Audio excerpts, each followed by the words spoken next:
I've already done 10 because she didn't have it on recording. So I did 10 for a foot down. And put my foot down. So this is another 10 for the bank. Somebody needs it. 1, 2, 3, 4, 5, 6, 7, 8, 9, 10. All right. Those last 10 are for the bank.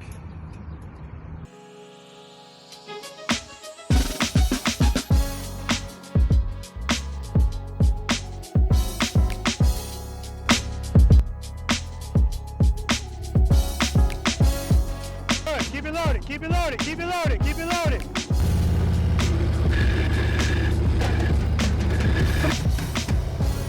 Very nice, I'm looking at the camera.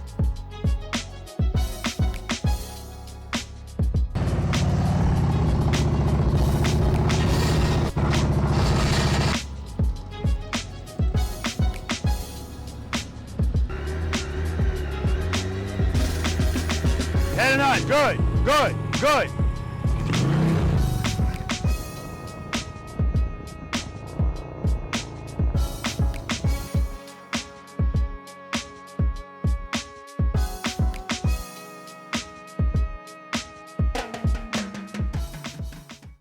Preloaders, V.I.Preloaders, welcome back to the channel, guys. Always a pleasure to have you guys here with me, and you notice by now, or at least you should. For those of you that are new to this channel, welcome to you as well. My name is Robert. I'm a retired NYPD Highway Patrol motorcycle lieutenant, and the name of this wonderful channel is Be the Boss of Your Motorcycle. How many times have you guys heard me say, always a pleasure to have you guys here with me, or at least you should. Now, I wasn't saying that ever since my first practice session, so I don't know how many times you've heard me say it, but I say it in every video, and I don't just do practice session videos on this channel. Anyway, guys, welcome, welcome, welcome to practice session number 100, guys. Yes, number 100.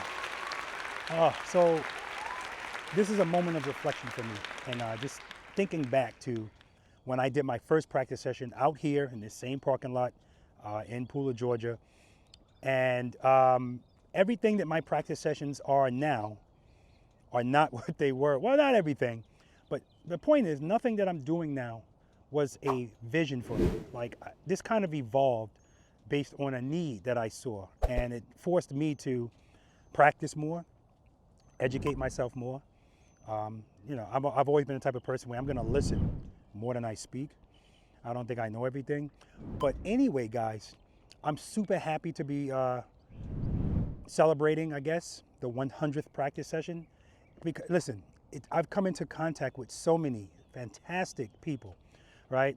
And for something that everybody should want to do, and it's just not that way, this is what brings people in to do it. And not only bring them in to do it here, but convince some of them to practice and then start doing their own practice sessions, right? I mean, the more of us that are doing this, the better, because this is important. It just is. No, there's no ifs, ands, or buts about it. And the issue is a lot of people don't know how important it is. But that first practice session, I had Wood Jr. out here. I had Marshall. I had Wallace. I had Bruce. I had the president of that motor club, Born Losers. I forgot his name. The reason why that video did so well, and if you didn't see that video, check that video out. You want to see a short practice session video from me, that's the best you're going to get. I think that video was 55 minutes. No, actually, practice session number 2 was shorter, but that's because it was just myself and Eric from Savannah Harley-Davidson. But if you watch that practice session video, you can clearly see that, yeah, we're out here learning and stuff, but we had fun. Like, it was a ball. It really was. And that's how the practice sessions still are, right? We have fun, right? One thing that has not changed is there's no arrogance, there's no judgment. It's all positive on my channel, period. But definitely in the practice sessions, because if you want to really learn on your motorcycle, most people are already nervous. Having an environment that's not positive doesn't help that, right? So that hasn't changed. Some of the exercises have changed. Of course, I've added stuff, but like I said, I base a lot of the stuff that I do on needs, you know, needs. Like, for instance, the first thing we're going to do today is smooth, short starts and stops. I didn't start with that because nothing in my brain thought I had to go over that because in my mind, everybody knows how to stop, right? But the more I'm watching people, I'm realizing, well, if I think about it, slow speed riding includes stopping. And it's the kind of slow speed riding you absolutely have to do. So we had to add that, and now that's a priority out here. It just is. Like, that's the first thing we do. It's a priority. It's that important. Also, this is my girl, Valiant. Valiant is my 2019 Harley-Davidson CVO Street Glide, and she was with me on that first practice session. She's my first Harley-Davidson that I've ever owned, and she's still here, and I still love the way this motorcycle looks. In my opinion, 2019 is one of the best colors for the CVO, like that bluish and the gray. Plus, it was the last year where the Street Glide came with lowers, and I love lowers. But anyway, it's not just about the bike. It's about the community that has been built with this channel and these practice sessions. And speaking of the practice sessions today, I don't know how long this video is going to be, but I really don't care about those things, guys. I want to give you guys almost as much as the people that are here personally get to experience, right? And like I said, there's people watching this all over the world, and they get the opportunity to watch these practice sessions and learn from them, and then go out and practice on their own if they can never practice with me or practice with someone else. But this is about education. You have to practice, yes, but education helps. And that's why when people watch the practice session videos and they get hip to the terminologies that are used, when they come out here to do the practice session, it's an easier experience because they already are kind of tuned in to what's going on, right? But of course, you have to practice. There's no way around the practicing, right? It's a perishable skill. So I want to take this opportunity to thank everybody that has come out. I know people thank me all the time, but I want to thank you guys for coming out to these practice sessions. And guys, let me tell you, these practice sessions are a lot of work, a lot of work, a lot of physical work, a lot of mental work. I'm talking about on myself. So I want to shout out today, at least, Larry and my North Carolina ambassador, Andy, who helped me come out. They were out here before me, helped me come out here and set up. But my setups are usually by myself. I set up. Everybody is nice enough at the end to break it down for me, and that's always appreciated. But after the setup, let me tell you something, guys. If I can trade the setup and everything I do out here during the session, if I could trade that in for the editing part of it, I would. Because the editing is long, but it's enjoyable because I get to watch it all over again and put it together so that it's more enjoyable and educational for you guys. So with that being said, like I said, I want to thank everybody that has come out and practice and practice and practice, and that has spread the word to other people. Because like I always say, if you get proficient in this, it's going to change your lens. You're going to realize how many people around you really don't know how to ride, and you're going to feel compelled to share that, right? To share that, to help out the community. I say this all the time. I'm one guy with a YouTube channel. So the more you guys that can share this knowledge, the better. And I also want to shout out my bride, Anita. I say this all the time, guys. Preloader Nation, I don't even know if it'd be called Preloader Nation, because my wife is she's in the background doing so much, guys. I mean, so much. For instance, look at this shirt. This is the 100th practice session shirt that she made up, and she didn't even tell me about it. She just had it. It came in the mail, and she told me to open the box. I never would have thought to do this, right? I just don't think like that. I'm like, this is practice session number 100. I'm going to get on the camera. I'm going to say it's number 100. I'm happy about it, and now let's do the practice session. But, you know, so I appreciate her. And if you guys don't know about my bride and what she has contributed, I'll tell you some of the things that she's contributed to this channel. Firstly, traveling practice sessions. So that's something I told her I don't want to do. And she said, you know what, just try it out. And now I love doing traveling practice sessions because people that were never going to make it to Pooler, Georgia, now get to practice with me, right? And so this year alone, I just came from California. That's my second time there. Shout out to my California ambassadors. I'm going to talk to you guys about ambassadors too. Another idea from Anita. And where else am I going? I went to Florida already. I have 2 Florida ambassadors, Mike and Lori. That's a whole nother story too, man. It's a beautiful story. All of these stories are beautiful. Let's see. I'm going to Jersey, June 1st. I'm going to Maryland, June 2nd. I'll be in Tennessee, June 9th at Bootlegger Harley-Davidson. I think June 15th and 16th, I'll be in Mississippi. June 29th and 30th, I'll be in Ohio. Oh, that's my second or third time in Ohio. July, I'll be in North Carolina. I'm going to be in Michigan in August. I'm also working on maybe doing, I don't want to say it out loud yet, just in case, but just know I'm working on something else that's not even close to here in August. And in September, in June, I'll be in Florida again. In September, I'll be in South America, guys, Uruguay. So the point is, it's growing, and it's growing because I've learned that it's really no limitation to where I can go as long as it makes sense financially and logistically. So for example, twice I've tried to go back to Texas. That didn't work out because I didn't get the amount of people I need to make it make sense, right? Because it's a very long distance. All right, guys. Oh, I'm also going to be in on the south side of Chicago. I'm going to be there. I'm going to be in Michigan. So it's just awesome. That's all Anita, traveling practice sessions. Private lessons that I also do out here. That's Anita's idea as well. I also didn't want to do that, right? But I understand that everybody doesn't want to be in a group environment, or they may want to practice with a group of people that they know, because there's group private lessons as well, right? Preloaders. That came from my bride. She said, you have to come up with a name for the people that follow your channel. And I was like, well, what am I going to call them? And she said, well, you're always saying preload. How about calling them preloaders? I mean, she's done so much. All of the merchandise that you guys have purchased and you see me wear, that's her. You know, it's just, she's just an integral part, a huge part of my life first and foremost, but of this channel, oh my gosh. So that's why I call her the Queen of Preloader Nation, because that's what she is. She's my queen. She's the Queen of Preloader Nation. All right, guys, I don't want to talk you to death, but I don't rush through my videos. I just don't. There's chapters in the videos, guys. So if you want to skip through it, you can, or you can just let it play. I hear people tell me all the time, I fall asleep with your video on. I wake up and I still hear it. I hear spouses complaining, this guy's voice again, and then they meet me in person and go, you sound just like you do in the video. All right, anyway, guys, I have no clue how many people are exactly going to be here. I know at a minimum it's going to be 12. And we're going to talk to them. We're going to find out who they are, where they're from, what they're riding, how long they've been riding. More important to me, how long they've been practicing slow speed riding, and what they rate themselves on a scale of 1 to 10, 10 being the best in slow speed maneuvers. That number's for them.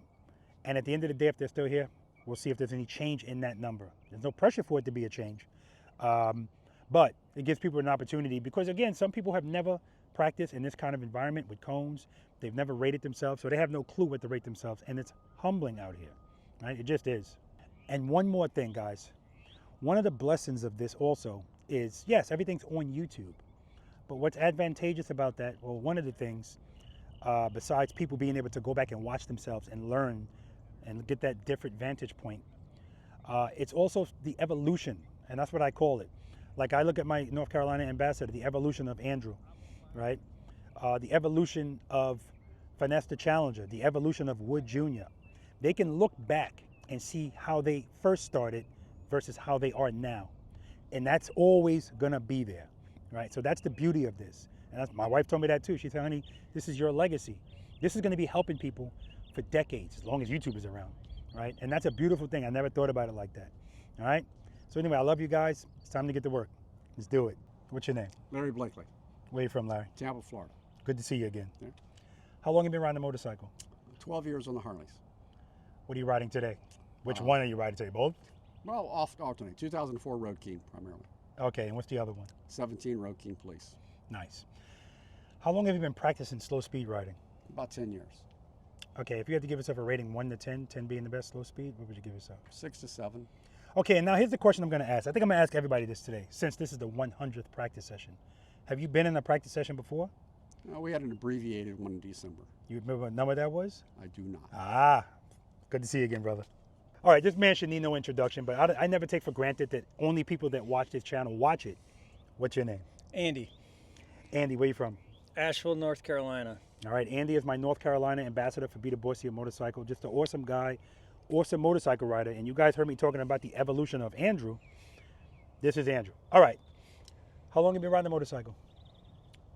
8 years, I think, 8 or 9. I can't remember. What are you riding today? I am riding the old 09 Road King. She's back. Beautiful. How long have you been practicing slow speed riding? 3 or 4 years. Okay. And so he's basically been practicing as long as my channel's been in existence, so that's cool. But he does other stuff too, other classes, and you need to be well-rounded. If you had to give yourself a rating 1 to 10, 10 being the best slow speed, what would you give yourself? No, you're good now. I already know. 8.375. Good. It's going up. It's getting worse though with the fractions. 8 point. Did I ask you where you're from? Yeah, I did. Yes, Asheville, North Carolina. All right. How many practice sessions do you think you've been to? 17. 17 practice sessions. Oh, all right. Do you know the numbers of them? Hell no. Last one was practice session 97. Okay, good. 17 practice sessions. And this is why when people come out here to these practice sessions, they go, oh, finally, I get to meet you, because they see him all the time. You're like a superstar, man. No, far from it, but I do my best. That's all we can ever do is our best. Yeah, absolutely. What's your name? Tim, Tim, where you from? right here in Savannah. Which is weird, because it's 8:12. We start at 9. Usually the closer people are, they're always late, last minute, because you take for granted you got that time. How long have you been riding a motorcycle? About 20 years. What are you riding today? CVO Road Glide. Yes, ST. ST. 24. Well, I guess I don't have to say 24. There's no other CVO road glides. Okay, actually that's not true. There's no other STs. All right. How long you been practicing slow speed riding? About 5 years. Okay. If you had to give yourself a rating 1 to 10, 10 being the best in slow speed, what would you give yourself? Still learning this motorcycle. I feel like I'm doing a little bit better. Like confidence is starting to come up. Yeah, Heart good. rate still comes up. Yeah, absolutely. So I'd say I'm hanging right at about a 5. Okay, and so this is the 100th practice session today. I'm asking everybody, how many practice sessions have you participated in? This will be my 3rd practice session. Third. Awesome. Always a pleasure, brother. Thank you, sir. All right. What's your name? Chi, Chi, where you from? Atlanta. Okay. Actually, North Atlanta. Yes. Yeah. How long you been riding a motorcycle? Since 27, then back is about 50 years old, so 3 years before. Okay, okay. Yeah. What are you riding today? Road King 2021. Road King. Yeah. Beautiful Road King. Thank you. As a matter of fact, I was just saying today, you're going to see a lot of Road Kings out here today. How long you been practicing slow speed riding? When I learned how to ride it. So, Okay, good. That's a long time. yeah. If you had to give yourself a rating 1 to 10, 10 being the best in slow speed, what would you give yourself? Probably 5. Okay. Yeah. So today is the 100th practice session. How many practice sessions have you been in, if you know? I joined the first one is I remember it's 88. 88. And, yeah, 1, 2, maybe this is my fifth time. Fifth one, fifth Yeah, time. fifth time. And he remembers one of them, number 88. That's his first one. That's excellent. Always good to see you, brother. Thank you. Yeah. What's your name? Mark, Where you from, Mark? New Jersey, How long you been riding a motorcycle? since I was 17. What are you riding today? Kawasaki Voyager, What year? 2014. Okay. How long you been practicing slow speed riding? This is my 4th session. Okay, good. You already answered the other question I was going to ask. All right, if you had to give yourself a rating 1 to 10, 10 being the best in slow speed, what would you give yourself? 2. 2. Okay, 2. I'm letting you know right now, guys, that's a sandbag. This man is not a 2. I only disagree with low numbers, not high numbers. That's a sandbag. Well, we'll see. And I started to ask you, because this is the 100th practice session, how many have you been in? But he already said 4. And what's good about that is he just moved down here and immediately came out here and started coming to the practice session. So, I mean, if you're here, why not? Always a Absolutely. pleasure, man. Thank you. All right. What's your name? David Roberts, Where you from, Dave? Columbia, South Carolina. How long you been riding a motorcycle? 3 years. What are you riding today? I'm riding 22 Road Glide Limited. 22 Road Glide Limited. Nice looking bike, man. Thank you. How long you been practicing slow speed riding? About 3 years now. Perfect. If you had to give yourself a rating 1 to 10, 10 being the best slow speed, what would you give yourself? 6, 7. Okay. Now this is the 100th practice session. Have you been in any other practice sessions with me? Not with you, no. This is the first one. First one. Pleasure to meet you, man. Good to meet you. All right. What's your name? Michael Turner, Where you from, Mike? originally New York City. Nice. How long you been riding a motorcycle? Since about 98, 99.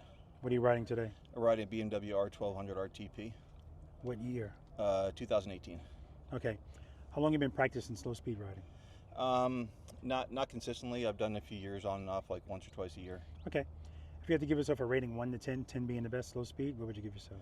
Probably between 6 and 7. Okay, now this is the 100th practice session. Have you practiced with me before? Yes, I was here in late October. Do you remember the number practice session that was? I do not. Aha, all right. Always good to see you, brother. Good to see you. All right. What's your name? Eddie, Eddie, where you from? Jacksonville, How long you been riding the motorcycle? 17 years. What are you riding today? Harley Davidson Road Glide, What year? 21, Okay, how long you been practicing slow speed riding? 3 years, If you had to give yourself a rating 1 to 10 slow speed, what would you give yourself? 6.9. 6.9. Now this is practice session number 100. Have you been to a practice session with me before? Yes, 2. One the first year, I think it was like number 37, and one last fall, something in the high 70s, low 80s. That's good. So I've been asking everybody that to see if they can remember the numbers. So that's awesome, man. Good to see you again, man. Thank you. Looking forward to today. All right. All right, guys. Practice session number 100. Briefing and instructions to follow. Let's do it. What is that? It's for you. Thank you, dear. Look at that. Oh, you need those gloves. About to say, you give me the gloves? Oh, and a card. Happy 100th practice session. Hi, dear. How are you? How are you? Okay. Beautiful. Thank you. Thank you. That's my sister-in-law. Good morning, guys. Welcome to practice session number. Yeah, this was an easy one. Like, this was an easy one. I didn't expect anybody to get this wrong. Thank you. Thank you. And I was just talking to Andy about this. I would have never thought to get a shirt with 100 on it. This is my wife. And she didn't even tell me about it. She surprised me. I'm telling you, man. And so when we're done here, if you guys are still here, you guys are all welcome to come back to my house. I'm going to put some pizza in your stomach, some cupcakes. She told me last night, honey, I'm sorry I couldn't get you a cake. I'm sorry. Like, I don't even know. Listen, I'm fine. She wanted to give me a cake with happy 100th on and all this other stuff. But it's Mother's Day coming up. Mother's Day and graduation. That's why she couldn't do it. All right. Anyway, welcome, guys. Anybody here have an issue being on YouTube? A problem being on YouTube? No? Okay. Beautiful. Yeah, I always have to ask. Anybody on the lam? Right? All right. If you hear me yelling out, preload, preload, I'm not telling you to go faster. I'm telling you RPMs are too low. Just bring them up a little bit. If you hear me saying clutch, clutch, it means your clutch is in too much. Like when I'm walking next to you guys, sometimes I'm trying to live vicariously. Man, screw that. I screwed that up. But I can see when something's needed, and I wish I can just, I'm trying. So clutch, clutch, clutch. I'm trying to tell you to open the clutch, right? All right. The bag. Robert, is that Frankie? No, that is not Frankie. That is Stephanie. Stephanie. And we're going to talk about, Steph. We're going to talk about Stephanie too, because Stephanie is from Colorado, and she's been with me since Wednesday, private lessons. And oh my God, she bought a road glide. She hasn't ridden it yet. It'll be ready when she gets home. But my point is, she rides horses, and the correlation between what we're doing today, there is a connection between what we're doing today and proper horse riding. That's what she'll tell you. Because what we're going to be doing today, like I always like to say, is we're going to be slow dancing with the motorcycle, right? Meaning we're doing everything, very small movements, everything with grace and fluidity. And according to her, that's how you're supposed to ride a horse. Like if you see somebody tugging on the horse, that's not what you're supposed to be doing.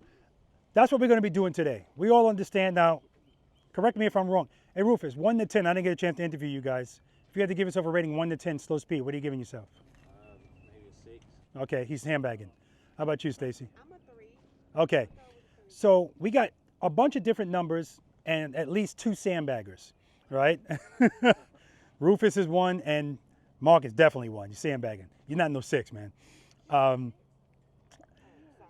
My point is, this is not a competition today, right? So I say that to say, don't get discouraged because you see somebody else doing something that you probably can't do, or somebody's getting this stuff quicker than you. It's not what this is about, right? This is a practice session. There's no pressure. You don't have to do anything out here you don't want to do, right? So if you want to do exercises 1 through 4 and shut it down there, that's fine, right? Also, if you have to leave early today, you don't have to apologize to me, right? That's what I love about this. Sometimes people come in, they know I'm out here, they get some practice in, and they keep it moving, all right? Any questions about anything, all right? There's no stupid questions, guys, so definitely ask them.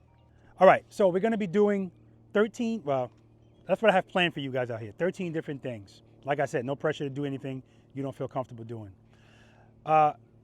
Who here, is everybody here familiar with my YouTube channel?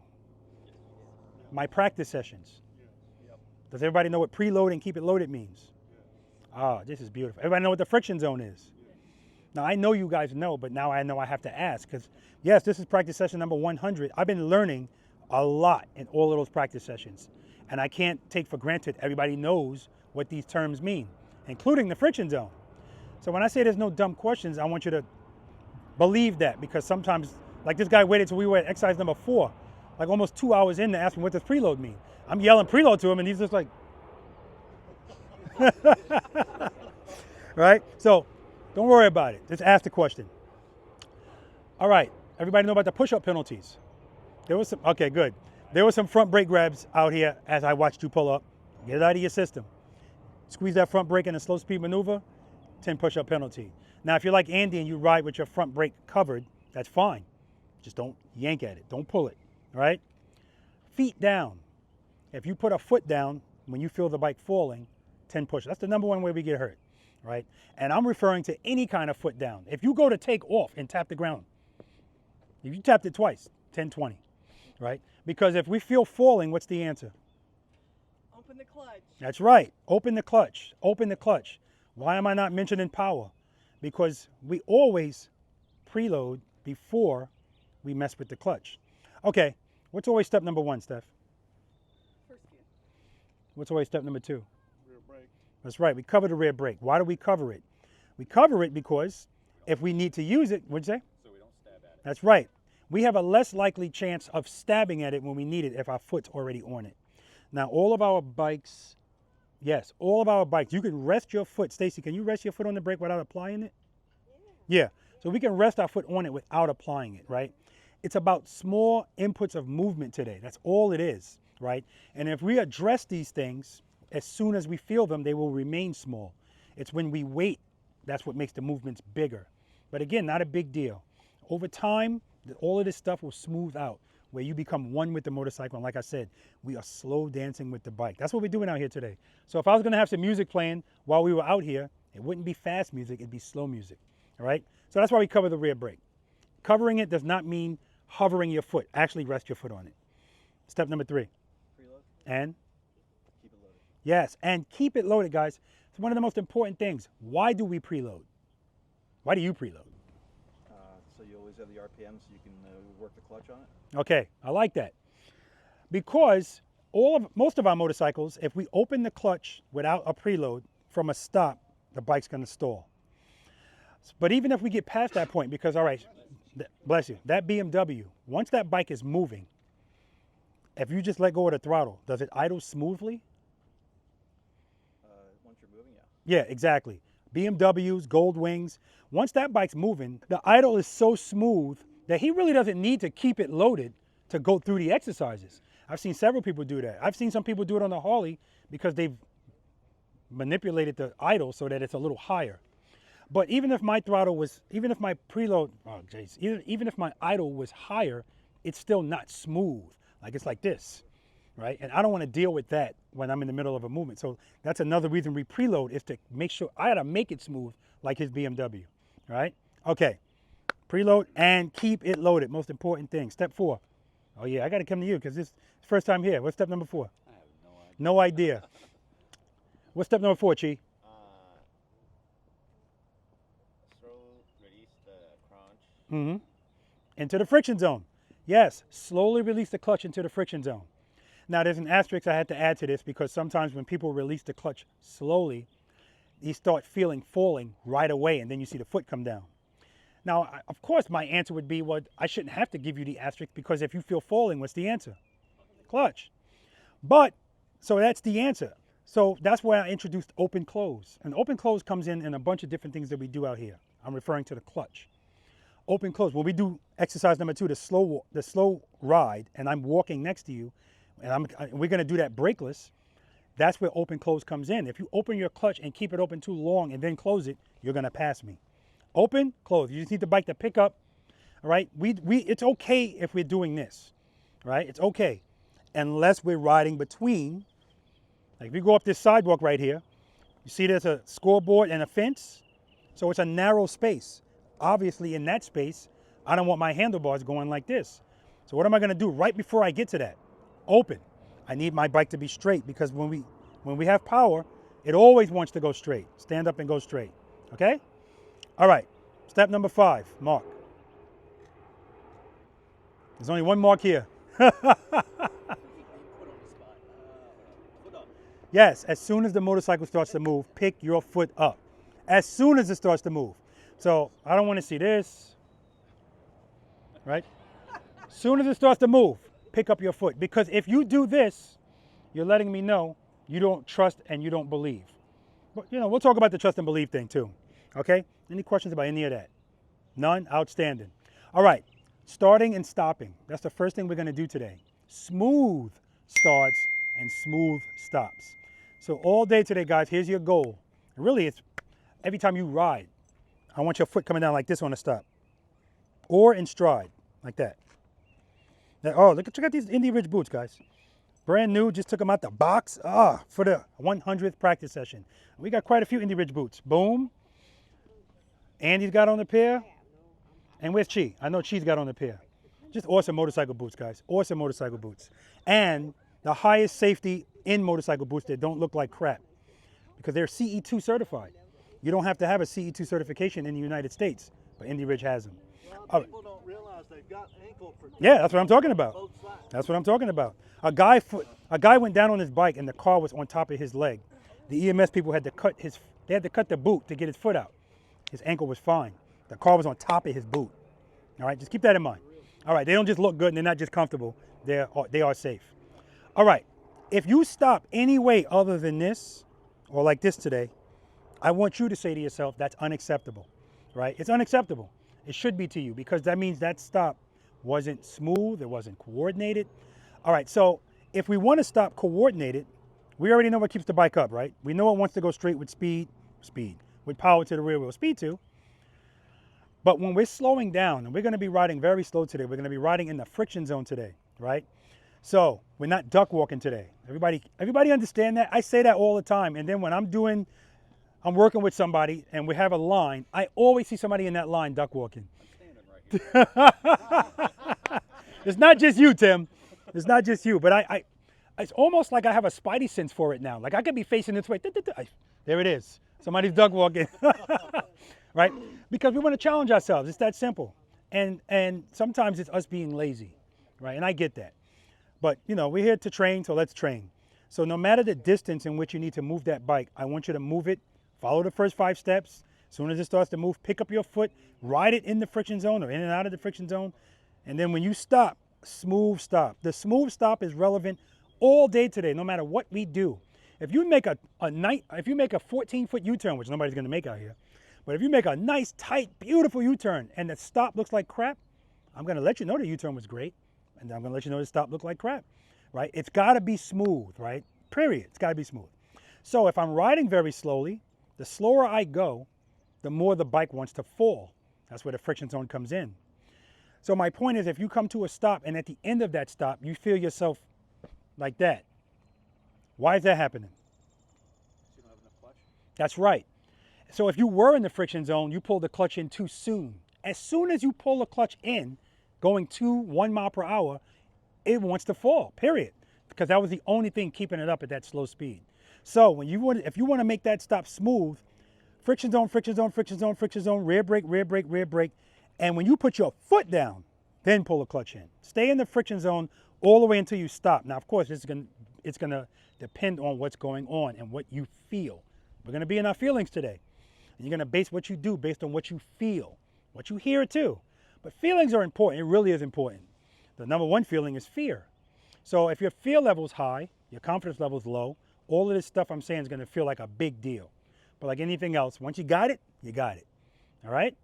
All right. So, see the tall cones, guys? Anybody need to see it? Yeah, I'm going to demonstrate the smooth stop. I'm going to do it 2 ways. First way, I'm going to stop how most people stop, which is keeping the bike under speed as long as they can. Because motorcycle riders are lazy and complacent for the most part. They don't want to do anything. And That's not true for everyone, for all of them. Some of them don't know what to do. So coming to a stop is, let me keep this bike under speed, under speed, under speed. And as soon as I feel falling, time to stop.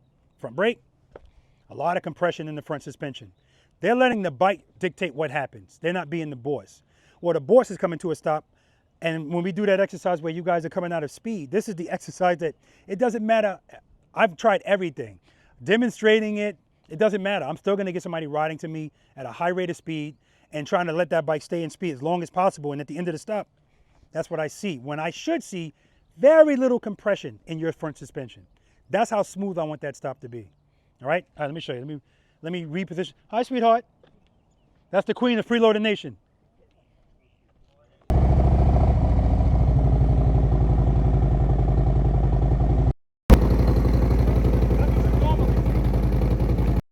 So when I come back here, when I'm stopping, I want you to listen to my engine, because that's the key. When I was working with Stephanie yesterday and we're coming to a stop, I'm saying, okay, smooth stop, smooth stop. The whole time she's stopping, I don't hear any preload. So if I don't hear a preload, I know she's not engaging the friction zone, and that's why the stop is not smooth. So right before the stop, I should hear the engine go back up. And I'm saying that because you don't have a preload as you're stopping, because most people, you just pull a clutch in, let the bike coast.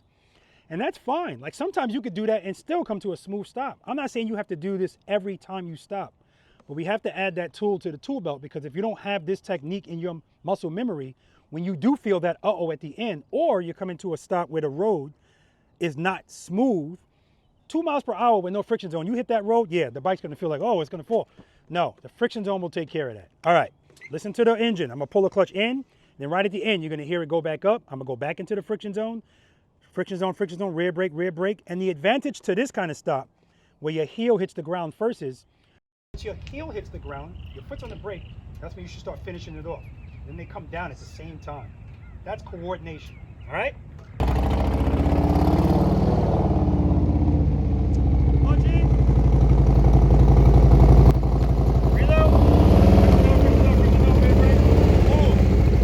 That's how I want your stops to look, period. Let me show you something else too, where you can that you can use to practice the smooth movements with your clutch. I'm gonna come to another stop. I'm gonna shut the bike off as I'm rolling. I'm not gonna use brakes to stop. I'm gonna use the clutch. All right. Might not be smooth, but that's not the point. No brake. Clutch. If I hold my hand up too quick, the bike's gonna do that. So this is all about practicing the smoothness of the clutch. All right. Questions? Okay. That was in first gear. All right. Actually, it doesn't even matter what gear it was in for that. But I'm just practicing opening my hand smooth. Because I get, when we're nervous, it's hard to be smooth. And that's when we get herky-jerky with the clutch, the front brake, which we're not touching, and the rear brake. Everybody knows what we get. Stacy, what do we get from the rear brake? What does it give us? How does it help us? That's a great answer. Stacy said it helps us to stop. That's a great answer. Good. It's correction and control. That's what it gives us, right? All right. That's three C's. I'll get there.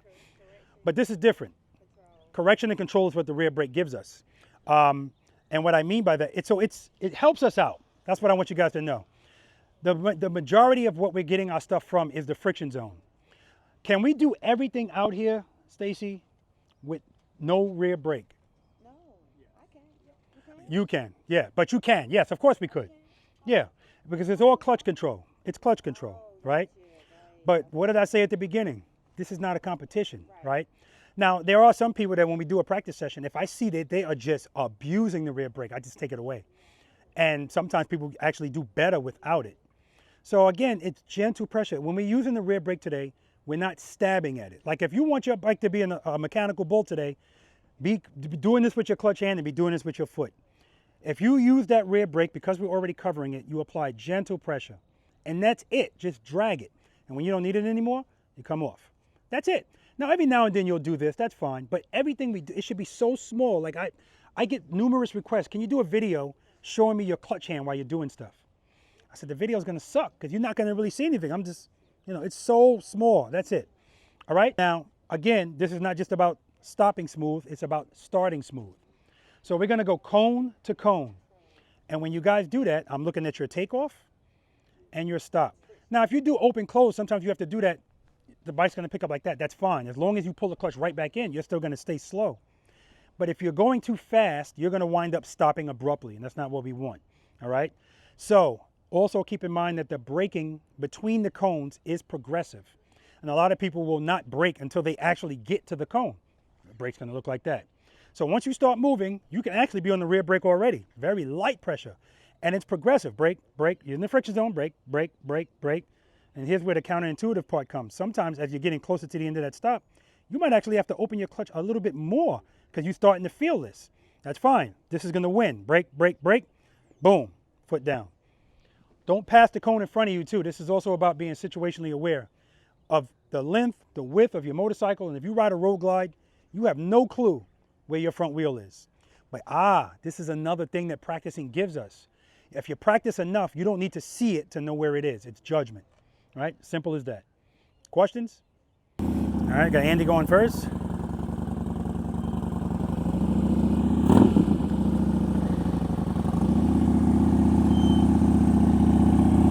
Nice. Beautiful, beautiful, beautiful. Smooth stop. Good, that's fine. One more. And that's just Andy pushing himself. That's all that is. Wants to go as slow as possible. And there's the Indy Ridge boots. Good job, brother. All right, Rufus. Next cone.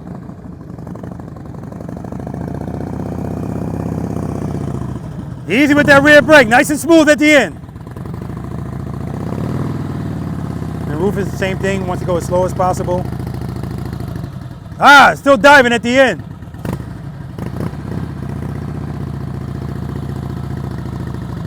Good. Friction on, friction on. There we go. Give me another one. That's what I'm talking about. Good, good, good. Outstanding, Rufus. Good job.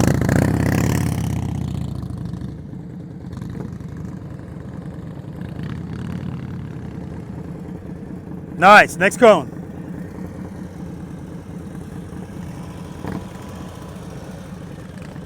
Good. Good, good, good. Very nice. One more.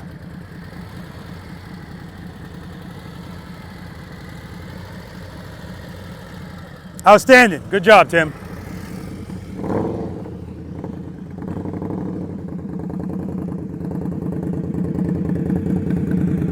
I know, almost. Stacy B. Next cone.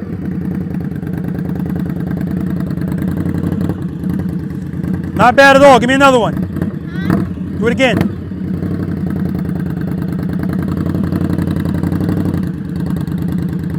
All right, a little slower. Good, good.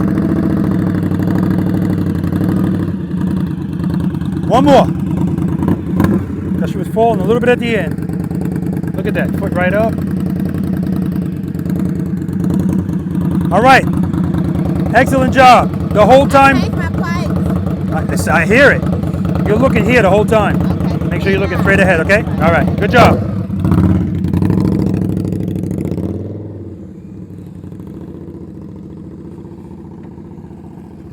Smooth stop, nice. All right, you passed the cone, too much speed. Slow it down a little bit. Don't pass that cone with the front tire. There we go, there we go. Beautiful, one more.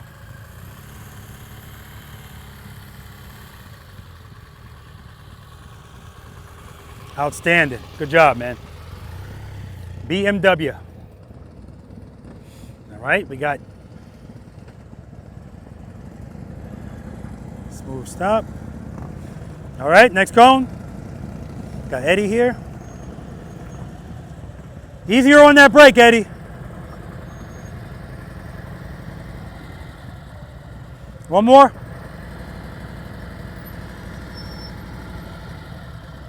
Good job, Eddie. Got Chi here.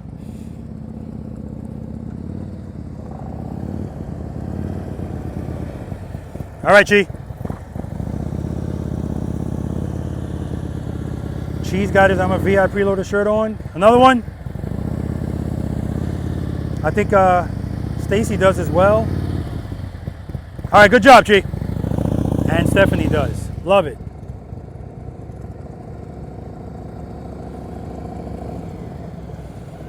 What's step number 2?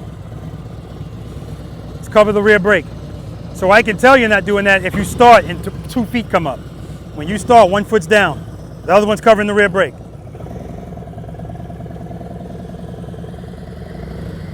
Nice.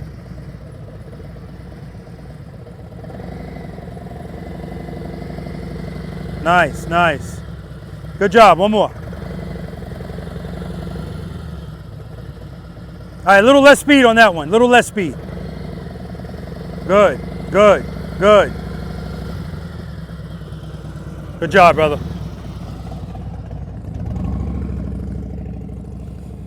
All right, we got Larry here.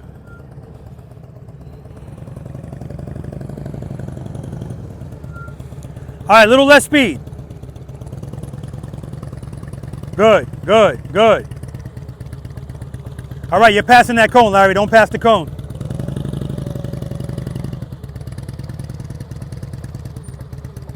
Beautiful. You're putting the foot down a little too early. Friction zone, friction zone. Good, good, good, good, good. There we go. Good job, brother. All right, Mark, the alleged 3, I think he said. No, he said 2. That's okay, that happens.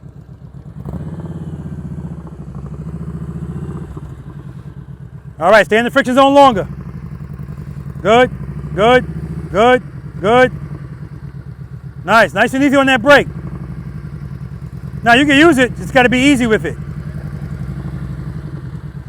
There we go. What was happening is you weren't braking until you got to the cone. That's why it was like that. All right, one more. Excellent. Good job, Mark.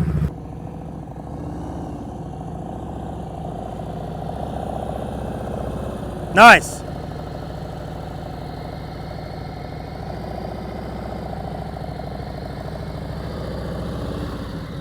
Okay.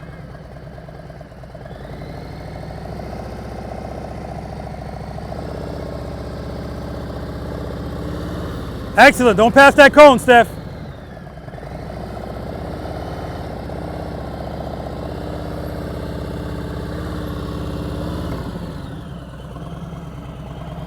Outstanding. Good job. All right, guys, that was great. Like I always say, this exercise is super important because we're going to be doing it all day because we have to stop. It's that simple.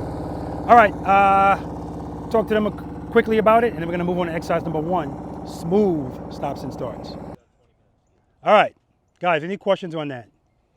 That was beautiful. I told you this class. And some of you guys, I told you to slow down. Again, if you go from one cone to the other and your bars are straight the whole time, going too fast. Again, we're here to not ride fast. Everybody knows how to ride fast. Everybody's comfortable riding fast, right? But that was beautiful. All right, now here we go. Here's the exercise. It drives me crazy. Smooth stops and then starts. So you guys are going to be down there. I'm going to be here. I'm a stop sign. You're going to stop at me. I want you to go up to second gear. This is not about going fast. You can be going 20 miles per hour and go up to second gear. And then I want you to initially start your braking with the front brake and downshift, right? Because we should be getting comfortable. Who here practices emergency braking? Okay, good. I appreciate your candor if you didn't raise your hand, right? It's important to practice that, right? Because it's not just about braking, you should be downshifting too. Because if you're not in the right gear and you're fortunate enough to not hit what's in front of you, if you can't turn, if you don't have the presence of mind to turn or swerve, which you won't, but if you do, I mean, that's this skill, slow speed riding. That's when it comes in. That's why most motorcycle accidents happen at slow speeds, for that reason. All right, downshift. And then when you get to me, transition from the front brake to the rear brake only. Everybody clear on that?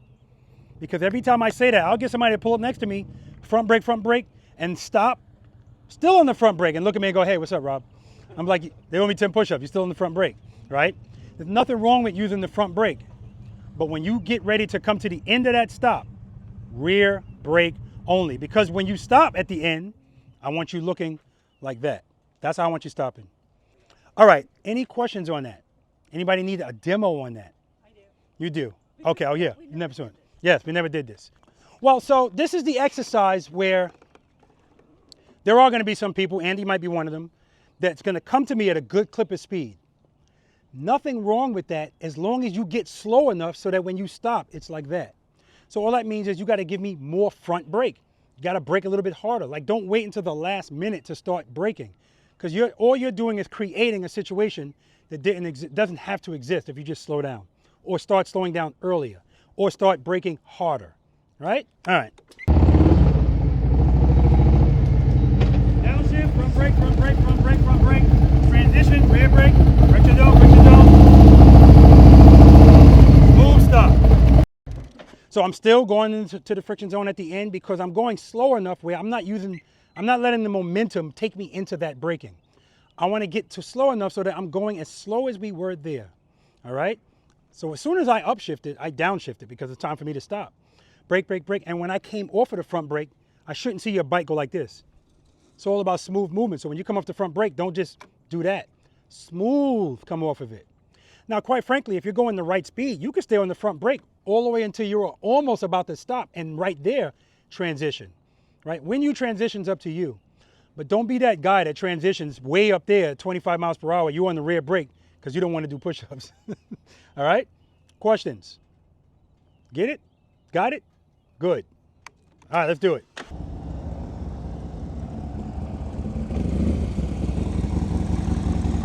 Excellent.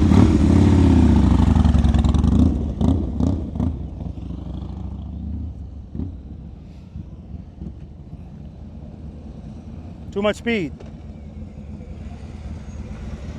Too much speed, Eddie. That's why your stop is like that. Too much speed. Do it again, Eddie. I told you guys, it's always at least one person that just wants to go fast and stop. This is not like an emergency braking exercise. It's to get you to get comfortable transitioning from the front brake to the rear brake at the end of that stop. Like Rufus is doing right here, like Andy did. Nice. Did you guys see that? He was ready to put his foot down, but it wasn't right.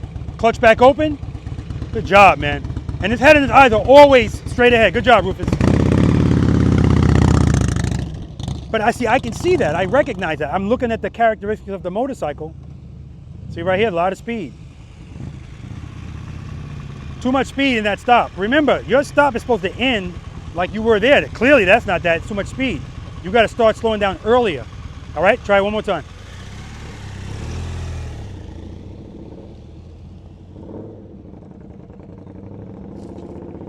Good.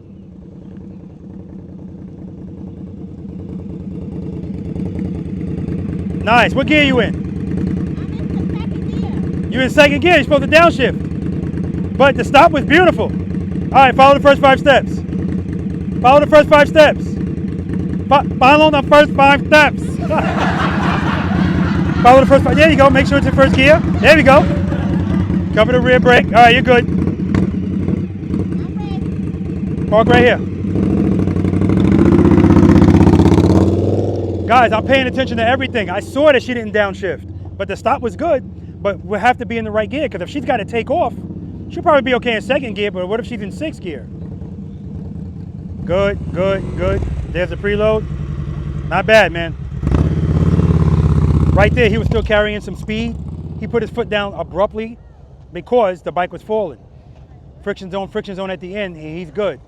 Right here, this is perfect. Slowing down, friction zone. Ah, all right, no big. Good job, man.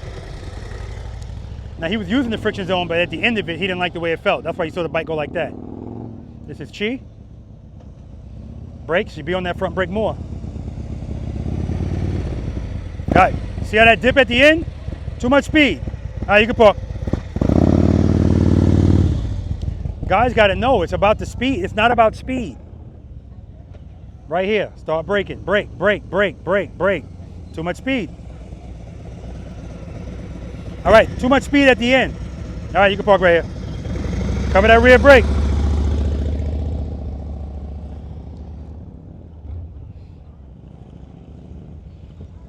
All right, Larry, front brake, good. Front brake, front brake, front brake. No front brake at all. All right. So in my opinion, he's offered a front brake too early. Now you want the bike to really slow down, use that front brake and then transition. All right, this is Stephanie. Front brake, front brake, front brake. No, she's not using the front brake. Did you use the front brake at all? No. You were supposed to. All right, no problem. Park over here.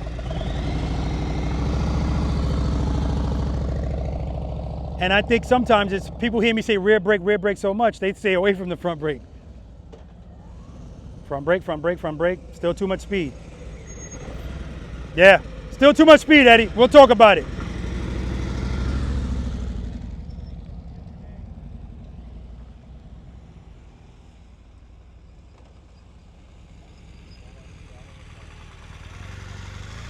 That's what I'm talking about. Good job, man. All right, guys, let me show them something. All right, guys.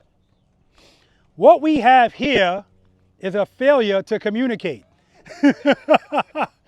And it always happens on this exercise. I just don't get it. I was very clear. Maybe I got to start doing this in another language or something. This is not about speed. I said I don't want you to go into the stop with speed. There's no technique in that. You need to be, I said I want you to stop like we stopped over there. So clearly if you stop like this, that's not how you were stopping there. Over there, your suspension was very, if at all, any compression.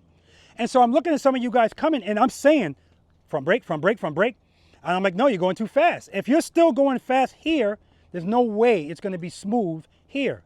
So this was about transitioning from the front brake to the rear brake and then stopping just like we stopped over there, because that's how we're stopping all day. Andy, I want you to demonstrate going fast and then going slow. Because it's not about you going fast. Hold on. It's not about you going fast. It's about how quickly you slow down. So Stephanie's coming to me, no front brake. The rear brake is not meant to really stop this bike coming out of speed. You need to use the front brake. And if you know you need to be going slow here, then you don't start braking here, because it has to be gradual. Brake, brake, brake, brake, brake. You have to decide how much pressure to apply based on how much space you are, based on how fast you're going. All of that is going to be dictated by you. I'm looking at you and I can see brake, brake, brake, and you're not braking. And if you are, you're not braking enough. So that when you get here, don't want that, all right? That was zero technique. The bike stayed up for you that whole time. So Rufus was coming to a stop, and I saw him get ready to bring his foot down, but the balance was off. So what did he do? He opened up the clutch a little bit, but he's still on the rear brake just to get the bike to stand up so it can be how he wants it to. Boom. That's pure control. That's what I want. All right. Does anybody need to see Andy do it before I ask him to do it? All right. Just the difference. But the good thing is you guys can watch it on video. Eddie, you're going to laugh at yours because Eddie was like, you want me to slow down? Okay. I'm going to go back and do it the exact same way. I get it because, again, old habits die hard. Period. Right? All right. Any questions on that? Beautiful. Exercise number 2, guys, is slow ride time. I'm going to walk. You're going to ride. This is when the open close comes in that I told you about. No rear brake. Now, I am going to let you know, you guys are going to go down where you were before, and I'm going to call you to me. Ride to me at a normal speed. Again, we're practicing you stopping smoothly. I'm going to say, are you ready? You're going to say, yep. I hope that's what you say. Then I'm going to start walking, and you're going to ride. Don't pass me. That's the goal. Don't pass me. You're going to be going a little bit of a downhill right there. So keep that in mind. When you open your clutch, if you keep it open too long and you think just pulling the clutch in, I won't pass him. Yeah, you will. Depends on how much you opened it and how long you keep it open. Questions? Without using rear brake. No rear brake. So this is all clutch. So good question. The reason you're not going to use your rear brake is the open close. So I want you to work it out. Like the goal is not to just keep the bar straight the whole time. If you want to keep the bar straight, you're going to be open and closing like this. Open, close, open, close. And you don't need to open and close that much, that frequent. That in the intervals, they don't have to be that close. That's what I mean. Open, close, work it out. Work it out. And when you feel like I absolutely need it, open, close. If you open it too long, and I know some people want to open it because I want relief. This feeling I'm feeling, I want it to go away. Don't worry about it, you're fine. Just like when you were riding a bicycle, you could do this to balance it. You can do that on a bike too. Let me ask you a question. How relevant is your balance when you're going about 2 miles per hour on a motorcycle to keep it from falling. 100 is a lot, 0 is none. 100. What do you say, Eddie? 95. 95. What do you say? About 97. 97. Steph? I'm saying 0. 0. What did we say keeps the bike up at slow speeds? Friction zone. Sufficient power to the rear wheel, right? Everybody agree with that? So our balance is not keeping the bike up, the power is. If you have sufficient power going to your rear wheel at 2 miles per hour, you could pass out. If that power stays, the bike will stay up. You're good. So that's the misconception. People are saying, my balance. The only time your balance is relevant is when you stop. And if you see any of us stop, you see Rufus stop, Andy stop. First of all, you're always going to see the handlebars turn. You're never going to see a stop like this. But if we're stopped and we're staying there for a little while, that's when your balance is relevant. As soon as you open the clutch, your balance is no longer relevant. All right? Or if it is, it's maybe 0.5%. All right? So keep that in mind. All right? Anybody need to see a demo on the open close? No? Andy? Follow Andy. Exercise number 2. Nice. You ready? Foot off the brake. Let's do it. Now when Andy does this, I can crawl and he still won't pass me. Smooth stop. Now what did you see Andy do there? When I said smooth stop, he didn't just put his foot down.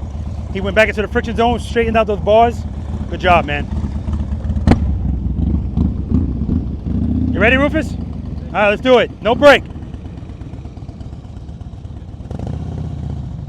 And this is another guy where I could be crawling and he won't pass me.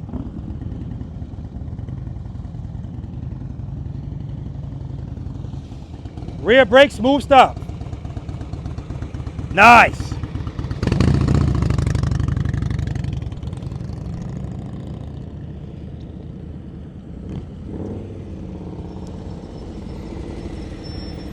Nice, Eddie. You ready? All right, let's do it.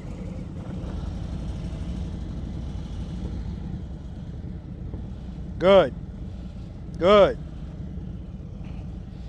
Rear brake, smooth stop.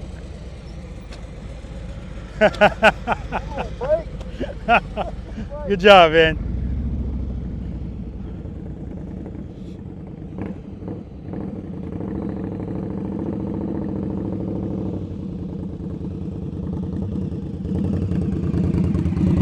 All right, you ready? No rear brake.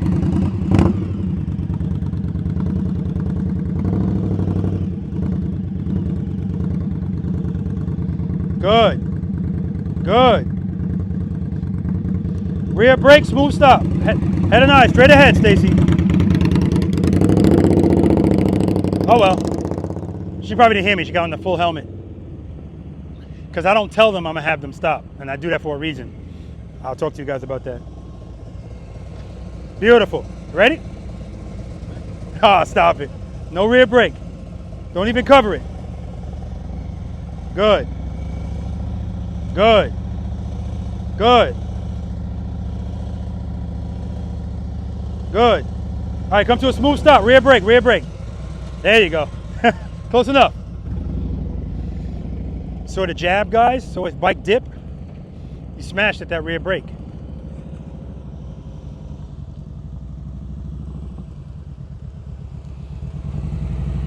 Nice. Ready?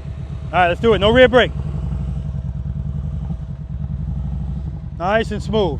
Look at that. This is the guy that said he was a 3. All right, smooth stop, rear brake. Smooth stop, smooth stop. All right, good job, man.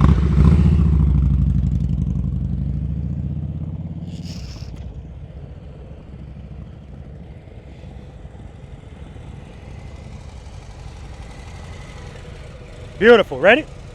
Let's do it. Tim is also good at this. His head and his eyes are always straight ahead. All right, rear brake, smooth stop. Nice.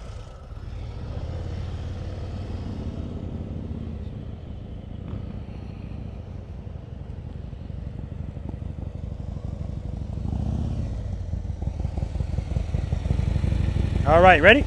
Let's do it. She is also good at this. All Nice and smooth. Look at his posture, right? Shoulders squared. Smooth stop, rear brake, rear brake. All right. Now right there, you saw his handlebars go to the right a little bit and his foot came down abruptly. That's because he didn't apply any friction zone to make that stop. So the bike was falling, as slight as it may be. All right, you ready? No rear brake. Larry's also good at this.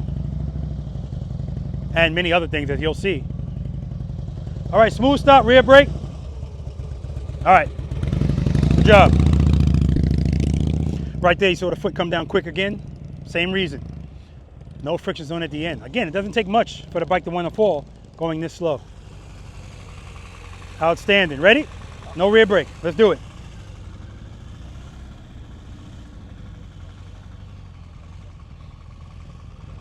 Nice. Rear brake, come to a smooth stop. Outstanding. See, and that's about having the touch. He doesn't know it's coming. Well, I'm assuming he doesn't know. And he puts his foot to the brake and then applies the pressure gentle because there's no rush. I'm not telling you have to stop right here. I'm just saying smooth stop.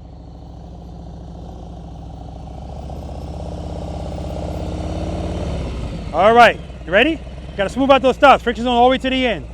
All right, no rear brake. Don't even cover it. Put it on the footboard. There we go. All right, let's do it.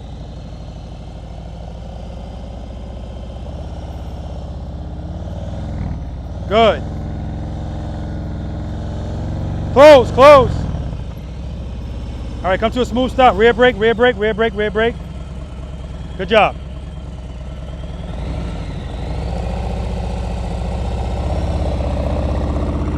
All right, guys, we're going to talk about it, and I'm going to talk to you about why I tell them not to cover the rear brake, and then I have them go to it. All right, let's do it. Go ahead, you got a question. Why are you always starting off with your foot on the rear brake or covering the rear brake if you're trying to keep your taking off and going? Okay, good question. His question is, tell me your name again, I'm sorry. David. Dave's question is, why are you always starting on your rear brake if you're taking off and you're going? Well, so that depends. Sometimes you're taking off, but you're taking off just like we were doing there, where you're gonna have to stop right in front of you. If you know you're gonna take off and you're just going, it's not a big deal. But right now, practice is about building muscle memory. And if you're accustomed to sitting like this, with most people, if they have 2 feet out, they're not even in gear, right? That laziness I talked to you about and that complacency, that's why motorcycle riders will stop. Sometimes they'll throw the bike in neutral while it's still stopping, which of course, if you do that, you took away the only thing that can help you at the end of that stop, which is the power. So we're always covering it. Like you cover it when you take off, because sometimes you're on the ground's not even or whatever, so you don't want the bike to roll, so you cover it. Once you start moving, you can take it right off, right? It's just something to build muscle memory. Make sure you're in first gear, cover the rear brake. Now, when we're doing slow speed practice, everything we're doing out here, you're gonna need that rear brake probably right away. That's why we cover it.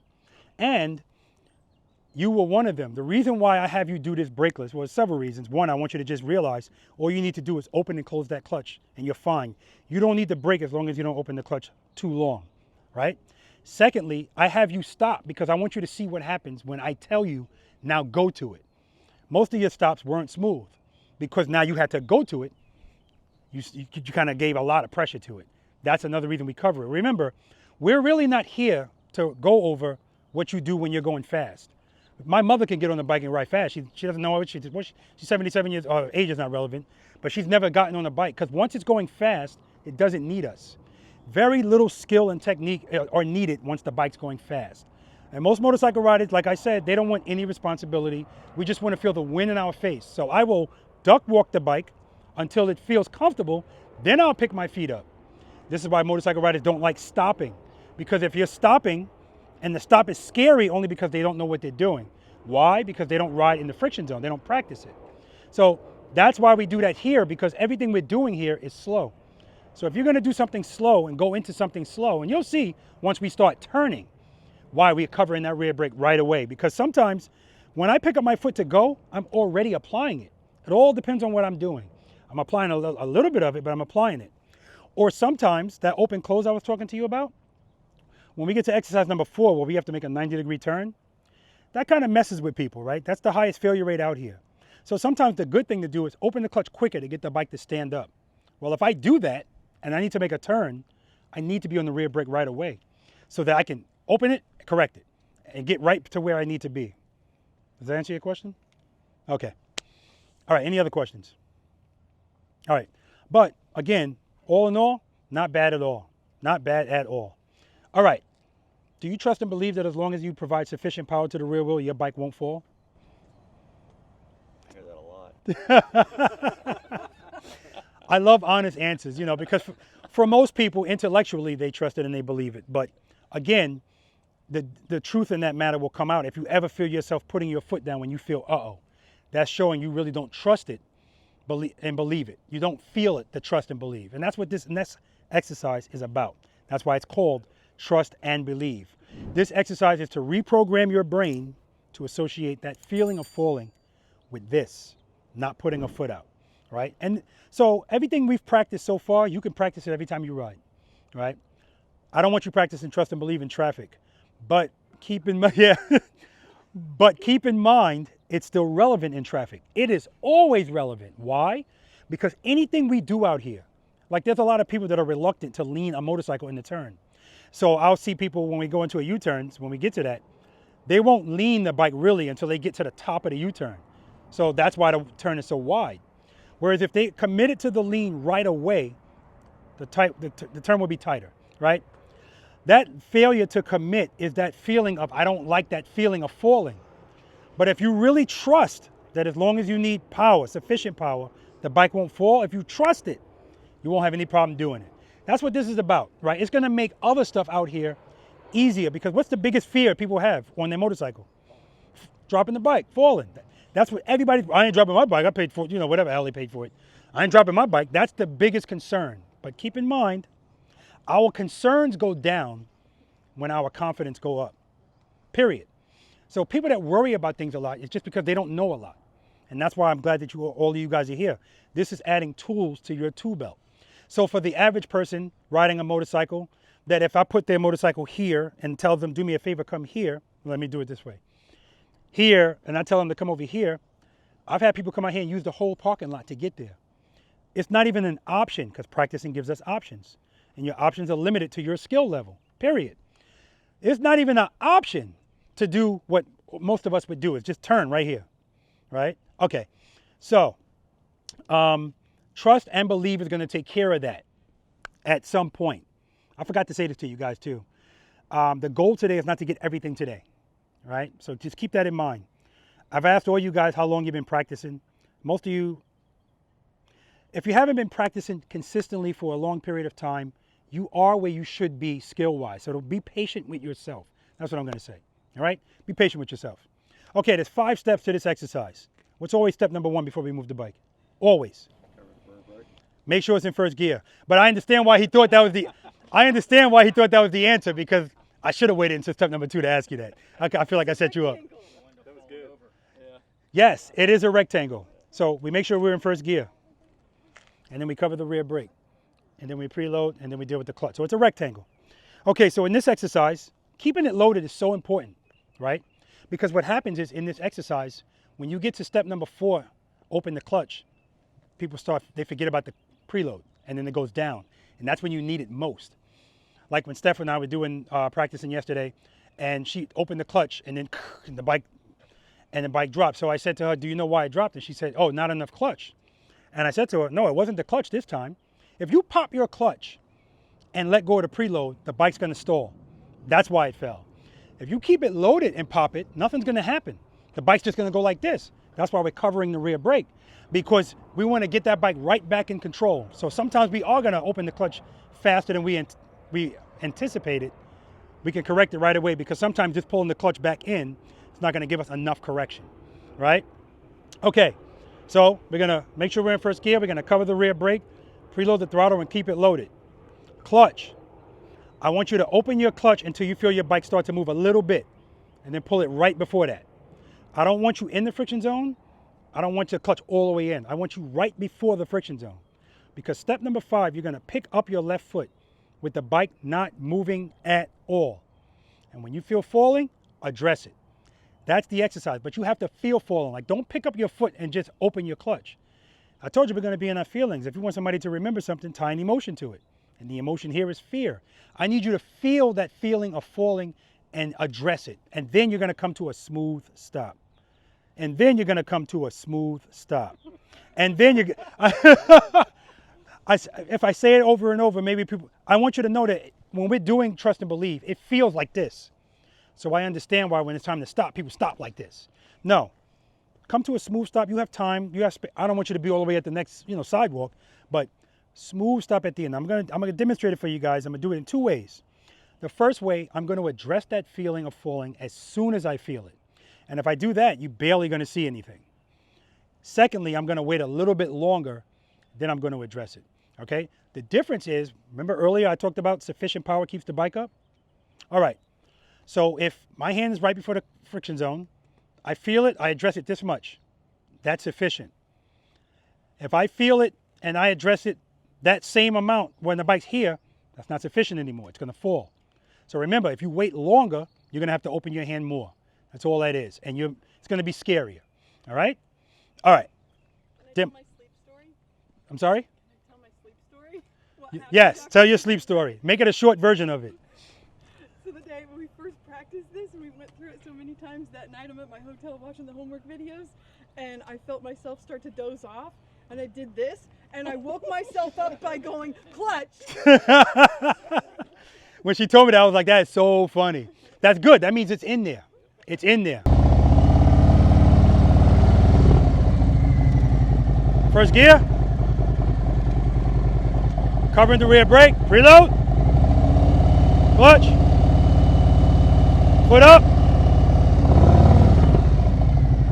I addressed it as soon as I felt it. All right.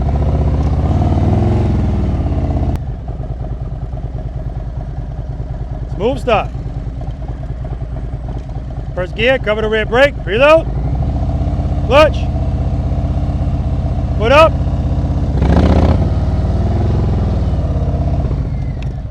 So yeah, the second one looks like, oh crap. But if you trust and believe, open up your hand, and that feeling of relief is beautiful. And the good thing about this is if you do it properly, it will always work. And anything that works all the time, you're going to trust it. That simple. Questions? Right here, Andy's practicing the next exercise. Right turn, left turn from a stop. All right, you ready? Oh, hold on. Shut it off. You guys hear me? Yes. I forgot to tell you guys. I'm not leaving it up to you to pick up your foot when you want to. I'm going to say foot up. And when I say foot up, foot the f up. Pick it up. Don't think about it. Foot up, just pick it up. All right? All right. Let me know when you're ready. Head nice, straight ahead. Foot up. Smooth stop. Don't stop at the handlebars, turn. Do it again. Foot up. Nice. Exercise number 4.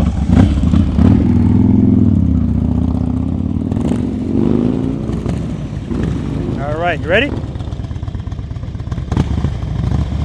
Foot up. Smooth stop. Nice, Rufus.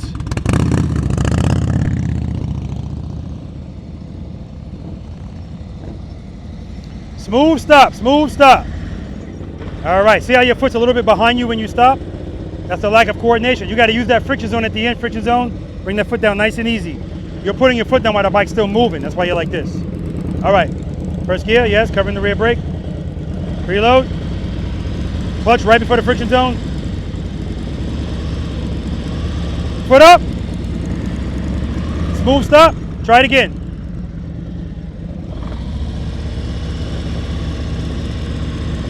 Foot up. Good, good. Smooth stop. Nice, Eddie. I want the stop to be smoother.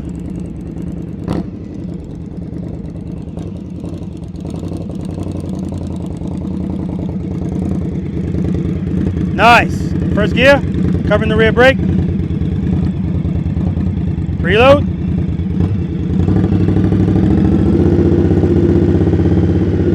Pull it in a little. You don't want to be in the friction zone. If you're moving, you know you're in the friction zone. Right, let me put my foot up. I'm going to tell you when to pick your foot up. And when you hear foot up, pick that foot up. All right, preload. Right before the friction zone. Pull it in, pull it in, pull it in.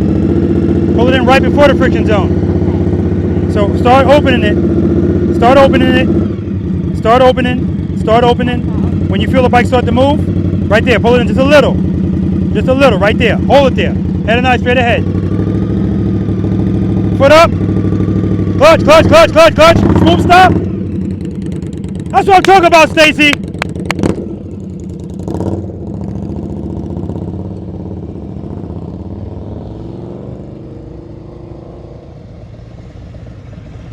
Nice stop. All right, first gear. Covering the rear brake.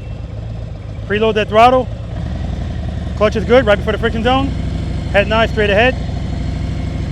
Foot up. Good, smooth stop, smooth stop. What the hell was that? Did you just move that out of the way on purpose? If you did, that was awesome. You were like, all right, smooth stop. Beautiful, man, good job. I thought he did that on purpose. That looked good. Like, that takes a lot of coordination to do that and still put your foot down smoothly. All right, friction zone at the end, that's all. The only thing that went wrong there is you didn't stay in the friction zone long enough. That's all. All right, you're in first gear? Yes, sir. All right. Head and eye straight ahead. Foot up. Clutch. Good. Smooth stop. All right, good job, Mark.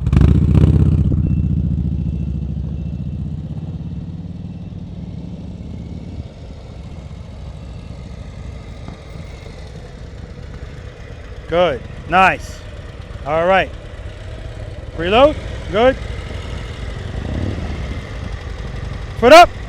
You're moving, you're moving. Try it again. Nice and easy. Preload. Clutch. Right before the friction zone. Good. Pull it in a little. There we go. Foot up. That's okay. You just lost the preload right there. But the good thing is you picked up your foot. The bike was just sitting there. And as soon as you felt it, you addressed it, but you forgot about the preload. Try it again.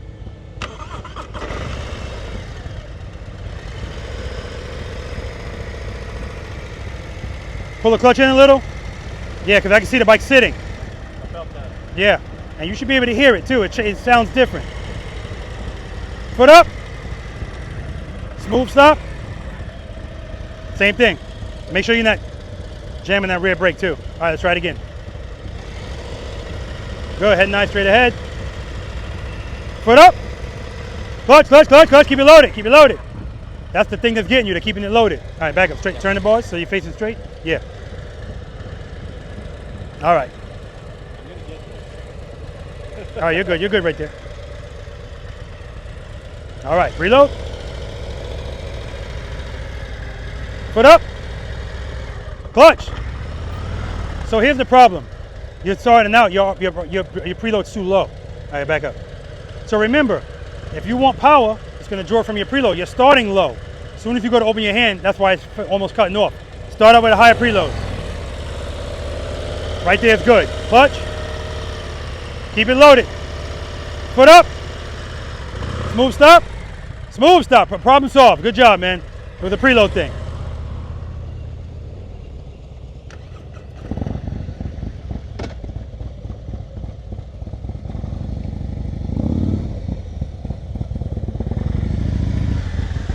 Nice, Chi. All right, you ready? Yep. Reload. Foot up. Smooth stop. Nice, Chi.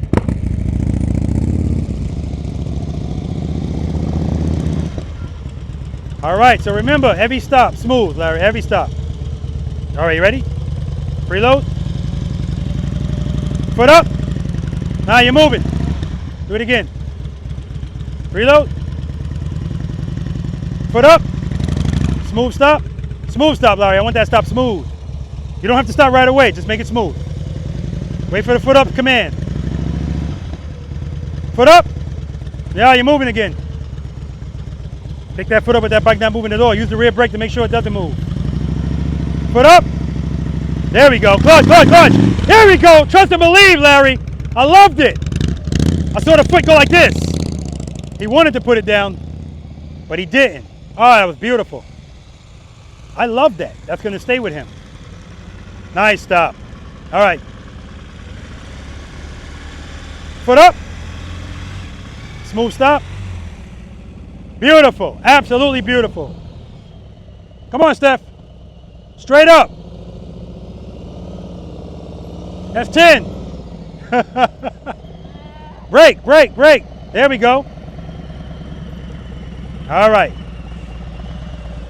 You ready? Good. Head and eye straight ahead. Foot up. Clutch, clutch, clutch. All right, let's try it again. Foot up. Nope. Make sure you feel it first.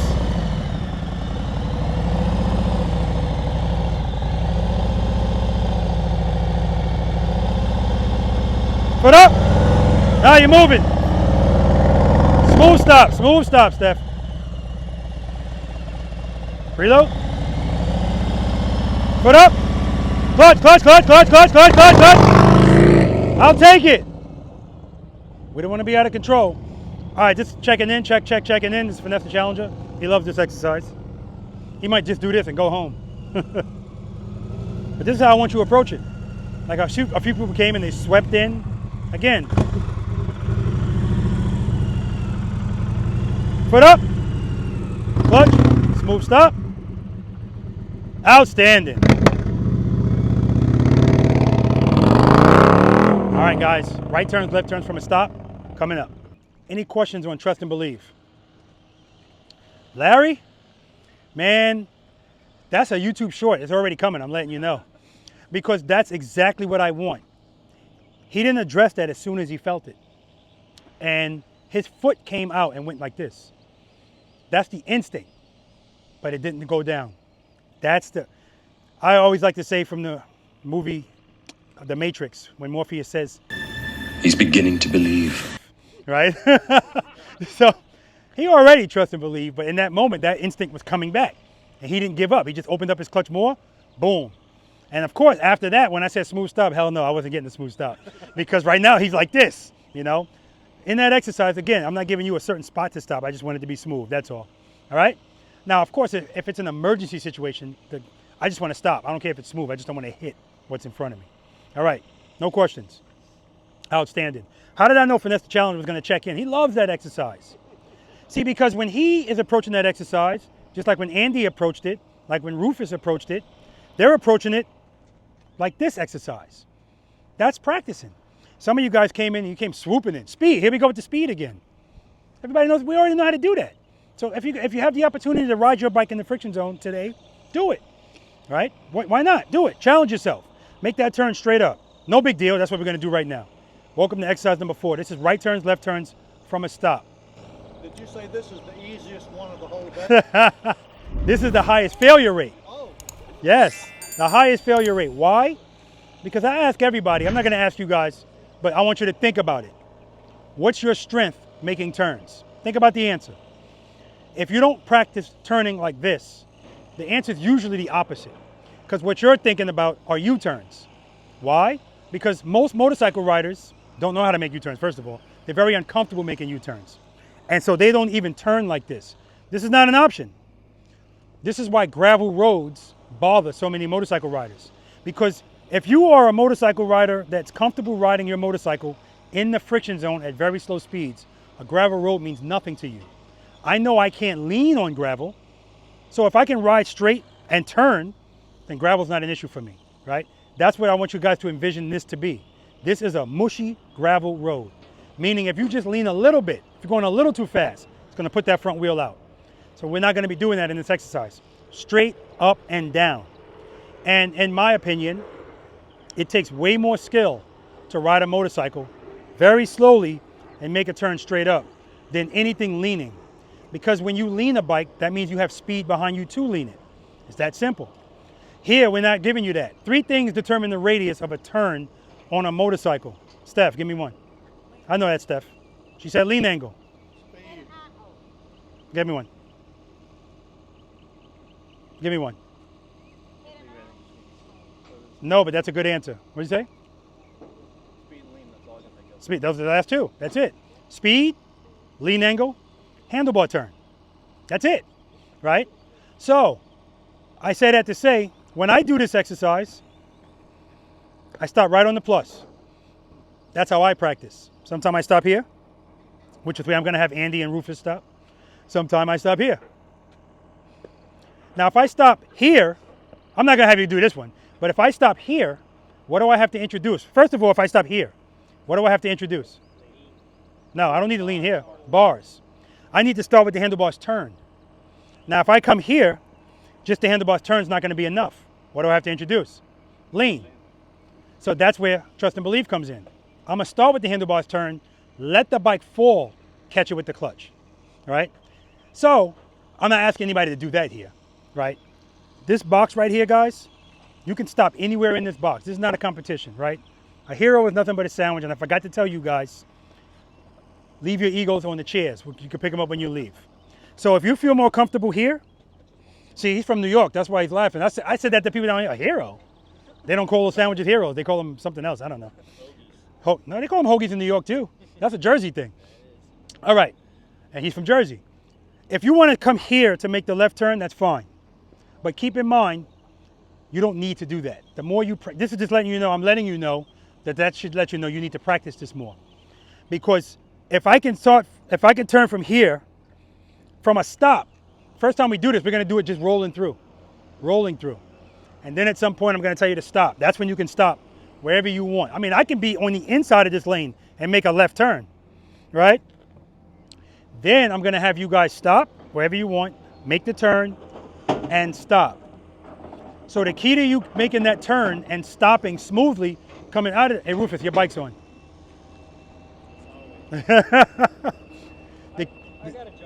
The key to you coming out of that turn smoothly is the friction zone. So a couple of you guys were coming out of that turn, like Eddie came out of that turn, and because he's coming out of that turn with speed, anytime you introduce all of that speed, you're just making it more difficult to stop smoothly and coordinate stuff. So when he stopped, he put his foot down and the foot ended up like this. All right, that's a coordination thing, not enough rear brake, whatever, but at the end of the day, it's because he's not using the friction zone to finish it off. So if you use the friction zone, the guy that told me, he's coming out of a gas station, he goes to make the turn, he sees a car coming, damn it, had to lay her down, right? So I'm not gonna fault him, well, not for saying I had to lay her down, because remember the options we talked about earlier? The tool belt? His option, that was his only option because he didn't know anything else to do, right? But if he knew what to do, first of all, if he was head and eyes, he would have saw it before he even committed to the turn, right? But even so, something happens unexpectedly, friction zone. I need the bike to stand up.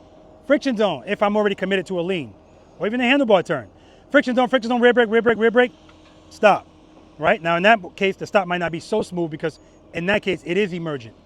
But most of the time, our actions or lack thereof create emergent moments that don't need to be there. If we did simple things like head and eyes, right? Head and eyes, it's a sight into the future of what the hell's going on. And if you don't give yourself that, you're creating situations that don't need to be there. All right? All right. So the first time I said, like I said, we're gonna do this just going straight through. Remember exercise number 2 when I was walking next to you? That's the speed I want you going. If you go any faster, your handlebars always want to go straight with power to the rear wheel and speed. So if you're trying to make a 90-degree turn and you're going too fast, either you're going to hit the outside cones or you're going to lean. If you lean, I'm going to tell you you're leaning, no good. If you hit the outside cones, I don't care. Just don't put a foot down. So if you make this turn wide, that's fine. Let's just look at where you were and we'll work from there. All right, we'll talk about why to bring it in. Lastly, I'm having a lot of issues with people coming in here and not turning the bars until they get right here. This is not something you have to fully lock the handlebars. But if you wait late, then you are gonna have to fully lock it. So I'll say this, your goal is to be in the middle of this lane. That's your goal. Do what you gotta do to get in the middle of this lane. If you're right here, that's good, but I want you to act like that's a double yellow line and these are tractor trailers coming. I don't wanna be on that line, okay? This is a excellent tool to have, being able to ride this bike slowly, like this, and then turn. And I'm guaranteeing you, any place you go, forget about a U-turn, just ride slowly and turn the bars and keep slow. Watch how much attention that gets. I say all the time, anything that you rarely see gets a lot of attention. And that's the issue that we have in the motorcycle riding community. Something as simple as riding a motorcycle the way it's designed to be ridden is amazing to see in this country. All right, any questions? I'm gonna demonstrate all three. Riding through slowly, stopping, going through, and then stopping and stopping. I'm gonna make one turn to the right. I want you guys, when I do it, to look at my foot on the brake. If you see movement, it should be very slight. If you're one of these guys, again, it's not a huge deal, but you're just creating the mechanical bull, and we don't need that. The bike already doesn't feel that stable going slow. You're just adding discomfort to it by doing that. First gear, cover the rear brake, preload, clutch, head nice, rear brake, right in the middle.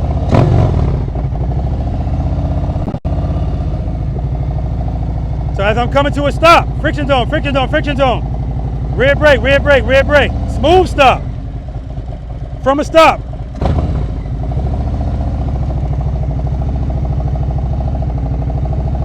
Nice and easy.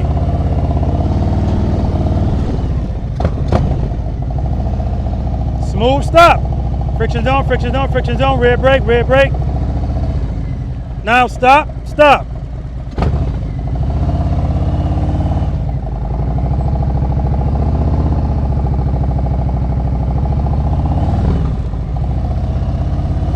Smooth stop.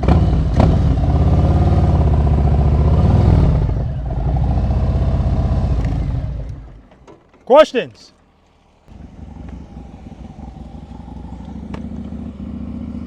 Head nice. Nice.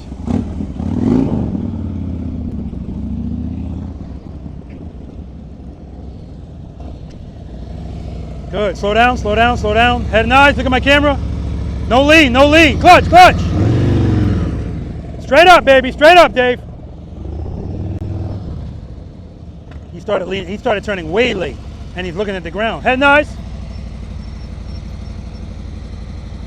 Beautiful, Eddie. Keep it turned. Keep it turned. There we go. Right in the middle. Good job.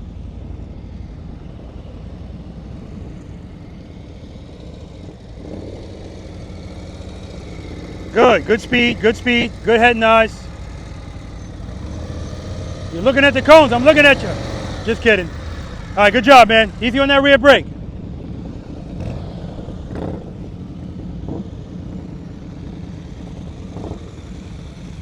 Go ahead, nice. Look at my camera. Keep looking at it. Nice. Very nice.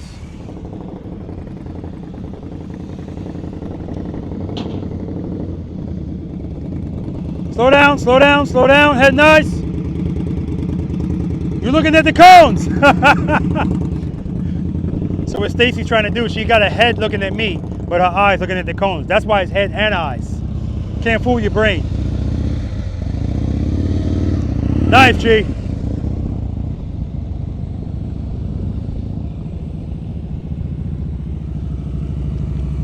Head nice. Head nice. Good job, Mark. Slight lean, slight lean.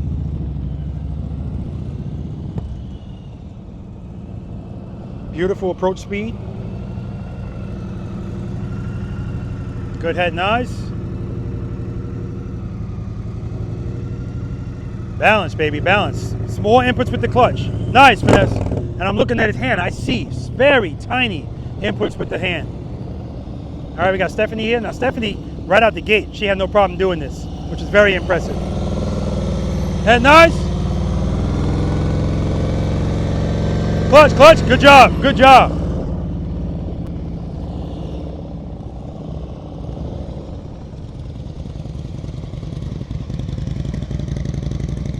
Good, good, good. Good job.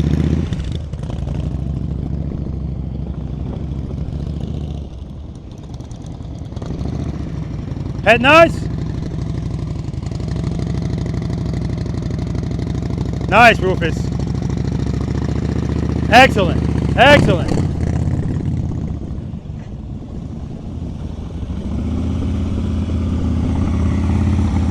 Yeah, he already knows when I'm stopping him. All right, straight through, Andy.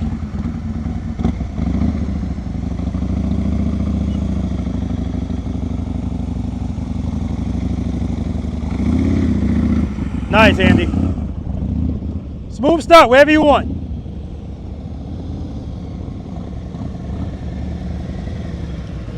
All right, so the last time you went through, you didn't start turning until you were like in the middle.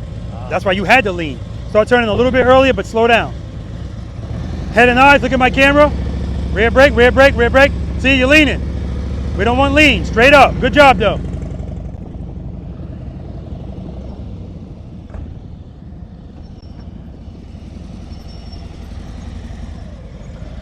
All right, we gotta work on those stops, Eddie. Straight through.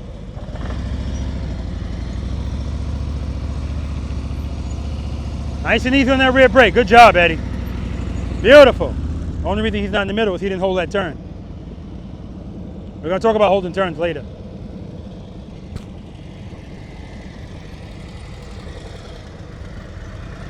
Nice stop.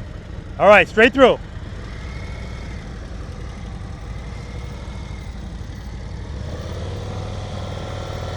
Good job.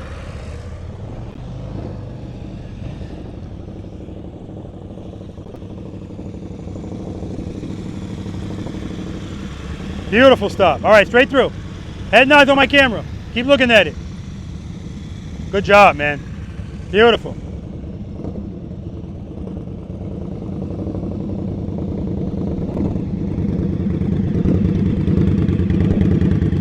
You can't fool your brain. So even though your head's looking, your eyes are looking at the cones. Head and eyes. Oh, stop saying sorry. Look at that camera and go to it. Good. Rear brake, rear brake, rear brake. All right, we got some lean there. I shouldn't have parked my bike where I parked it. We got a little bit of lean there because that's, once it started going, she just let it go. Control that with the rear brake. All right, G, straight through.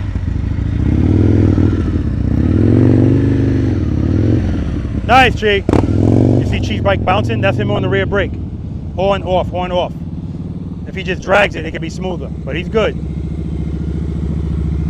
Beautiful stop. All right, straight through, head and eyes. Look at my camera. Lean, clutch, clutch, clutch. Clutch.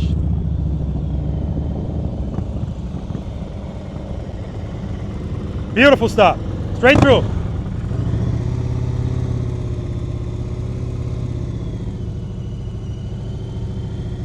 Just beautiful. Doesn't it look good, guys? Just beautiful.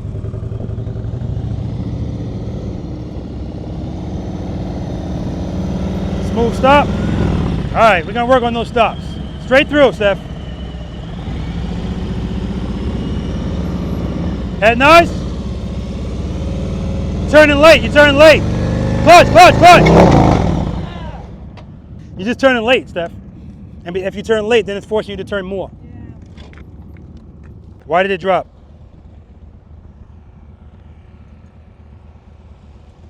Thinking too much. This is easy for me. The bike don't know what you're thinking. Why did it drop? Exactly. So, turned late, not the preload. The answer's always the same, remember? Preload and the clutch. The so clutch. It fell because of the clutch. You pulled the clutch in.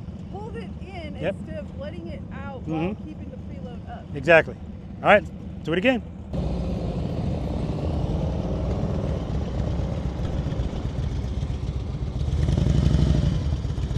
All right, left turn. Head and eyes, look at my camera.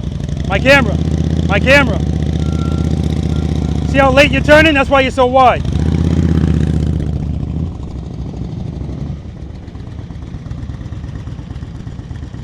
Rufus. Go ahead. I don't know what you think this is. All right, left turn. Head and eyes. Look at my camera. So I put him up further, so he started with the handlebars turn. And once his foot is up, he's staying in the friction zone, using the rear brake, straight through. Good job, man.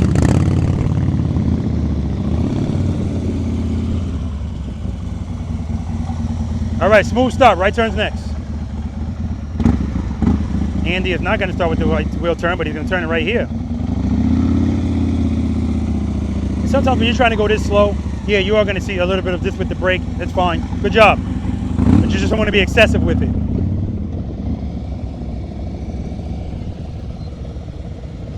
All right, make sure you start turning these bars a little bit earlier, okay? Come to a smooth stop after the turn. Preload. Good, good. Head nice, good. Clutch, clutch, clutch, clutch, clutch. There we go, smooth stop. That's what I'm talking about, baby. And right there, he used the right amount of clutch to make sure, because it started to lean and he picked it right back up. All right, that leg is still coming behind you on the stops, Eddie. Smooth stop right here. Start turning. Good. Hold that turn, Eddie. Hold it. Hold it. There we go, right in the middle. All right, good job, baby.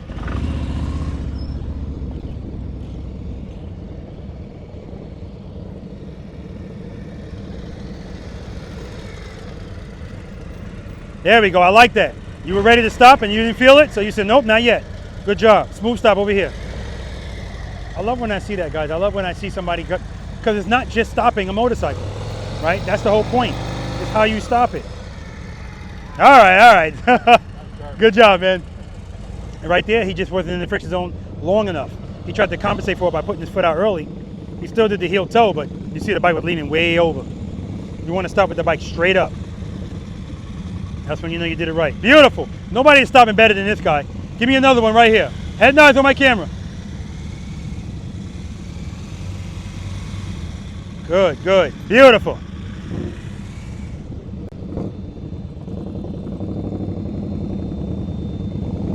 Smooth stop. All right, give me another smooth stop right here. Look at my camera. Keep looking at it. Good. Too much speed. Too much speed. Too much speed on that one. Right turns next. Good job.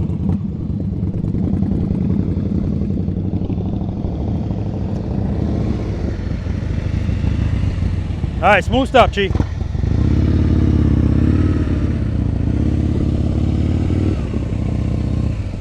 Beautiful.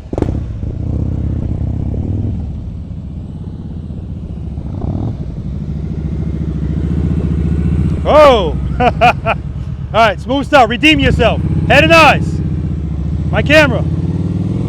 Good. Easy on that rear brake. All right. He couldn't get that bike straight up to stop, so he just kept going. All right, straight through. Smooth stop, I'm sorry. Guys, what could Mark have done to bring that bike to a smooth stop? You saw he was leaning, he couldn't get out of that lean. Put it in the comment section. What could he have done? Outstanding finesse. The evolution of Finesse the Challenger. That's what I was talking about earlier. People that I've seen evolve coming to these practice sessions. All right, smooth stop.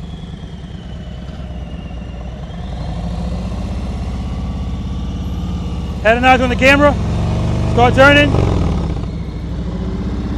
All right, open the clutch. Clutch, you're good. This is Steph getting into her head, because she was doing this like nothing. Right turns with what she was having the issue with. All right, so right now you're turning late. I want you right in the middle of that lane, so you got to turn a little earlier. Head and eyes on my camera. Keep it on it. On my camera. Say cheese. All right, let's do it.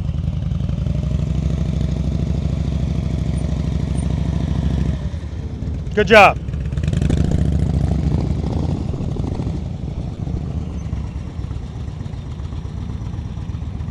All right, come to a smooth stop over here, Rufus. Head nice. Nice. You guys saw that? That's trust and believe right there in the middle of this exercise.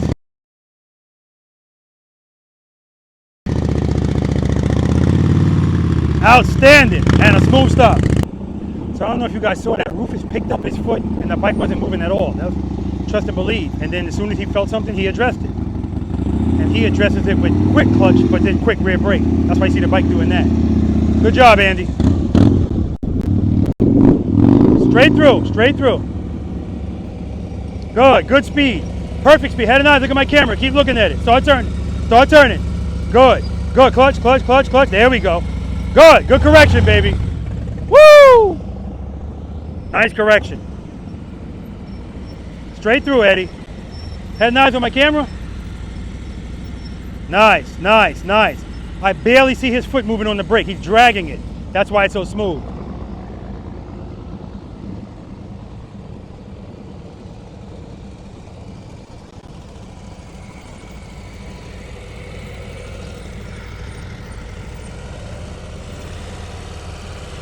Excellent, Tim.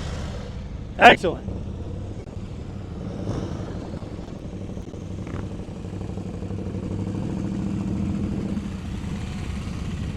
Good, good head, nice. Good job.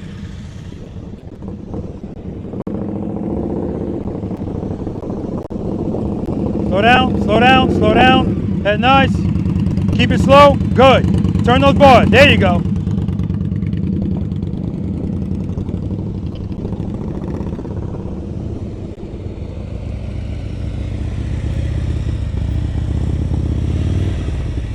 There we go. Work it out, Chi. Good. That's him working it out. I love imperfection. Love it, love it. Slow down. Good. Start turning. Head nice. Clutch, clutch. Good job, good job. All right, Kim.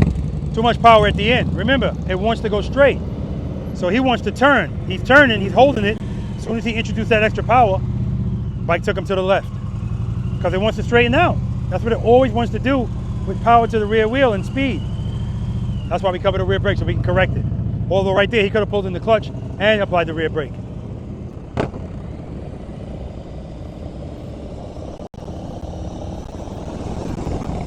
All right, your favorite side.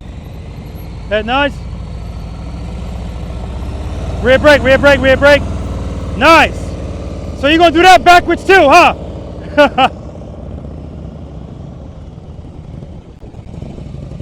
Good, head nice on my camera. Keep looking at it. Good job. Speed's what's taking him wide. I'm gonna have him slow down next time. Straight through, straight through.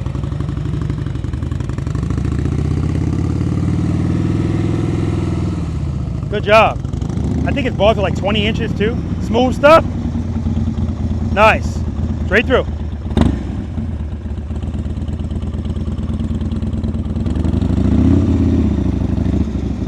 Nice, Andy. Smooth stuff. Whatever you want. All right, so when I asked you guys earlier what your favorite turn was, right or left, I told you to keep it in your head. What's your favorite, rights or lefts? Not on this. I told you it's usually the opposite. Your right turns are way better than your lefts. Yeah, cover that brake. Cover that brake. All right, right turn. Start turning. Clutch, clutch, clutch, clutch, clutch. Good correction. Way better than left. It's not even close. Smooth stop. There we go, Eddie. You got it together now with these stops. Straight through. Guys, I don't know what it is. Put that in the comment section too. Why is it that when people think their left turns are the better, and they are, that only applies to U-turns? How come it doesn't apply when you're doing it straight up? Usually it's the opposite. Not all the time, of course, but usually. Beautiful. All right, straight through.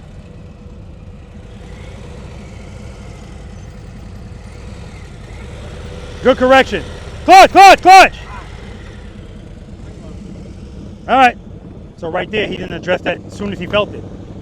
In fact, he never addressed it. That's why the foot came down. Well, I'm not going to say never. He did. Just not enough. All right, straight through. Head nice. Good, good, good. There we go. Hold that turn.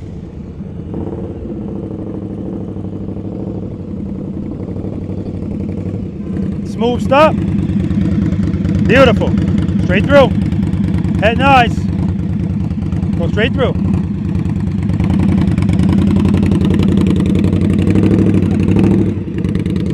All right, she's turning late and too much speed. That's why she's leaning into that turn. I'll let her know next time she comes around.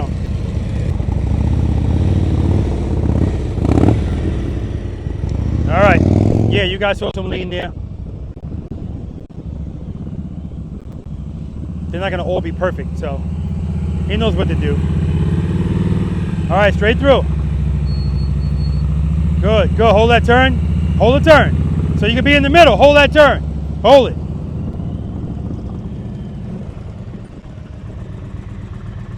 All right, straight through.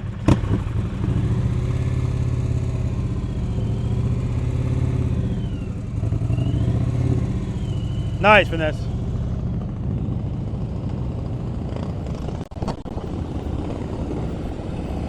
Smooth stop. Friction don't, friction don't. Ah. All right. Yesterday and the day before your lefts were better here. Now today it's your rights. I don't know what's going on. All right, straight through, Steph.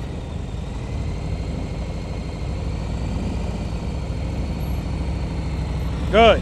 Had an eyes on my camera, not my cones. There we go. Rear brake a little bit. Nice. No, we're not stopping yet. All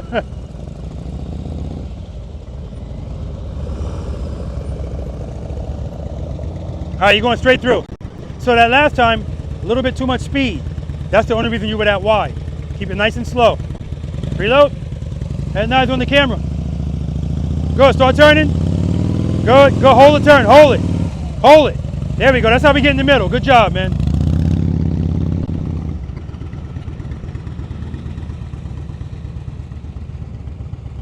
All right, right turn, straight through.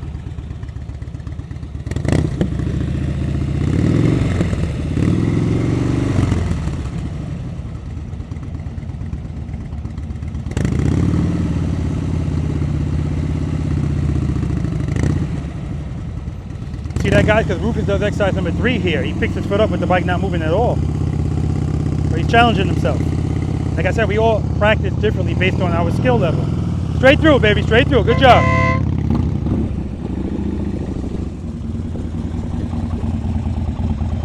All right, smooth stop, take a break.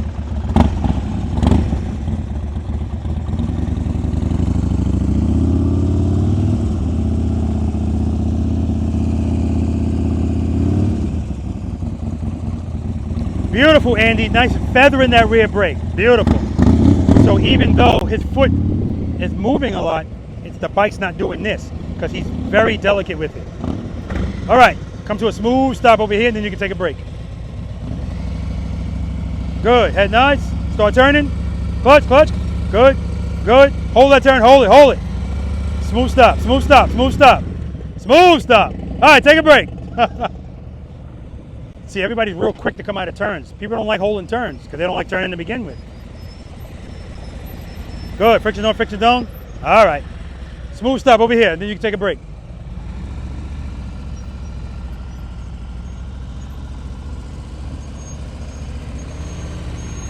Nice, Eddie.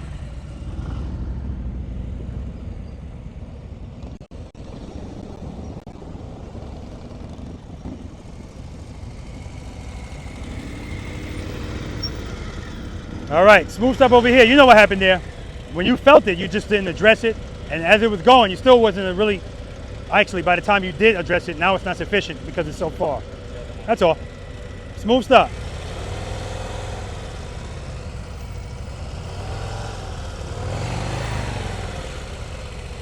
Smooth stop. Good. Good correction there. If you had the bags on, you're hitting that cone. But you don't have the bags on, so good job. So what he did was sufficient for the bike that he's riding right in that moment. If he had the bags on, he probably wouldn't have turned that early. All right, smooth stop. Then you can take a break. Head nice.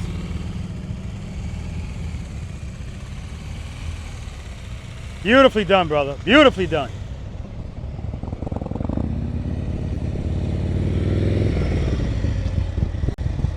All right, Chief, smooth stop.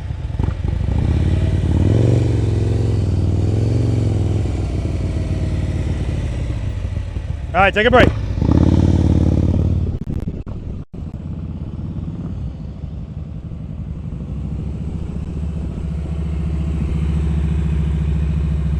Smooth stop.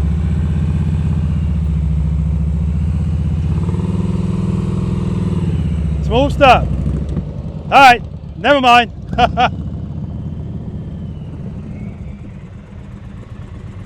Smooth stop, break time. Dave is off camera practicing, among other things, he's practicing trust and believe and stopping. This is what I'm talking about, guys. Good job, man.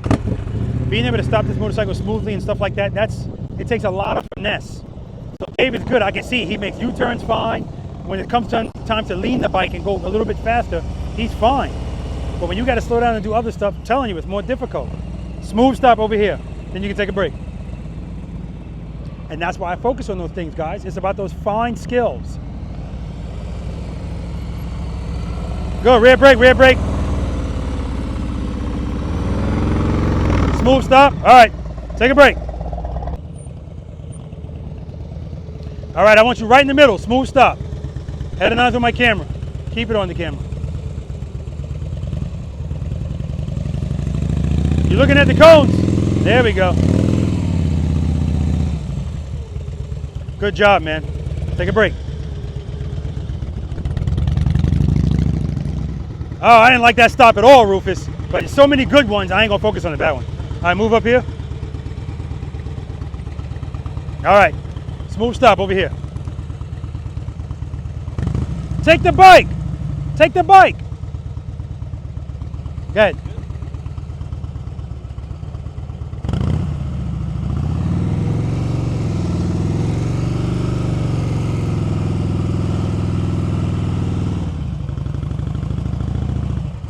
Nice.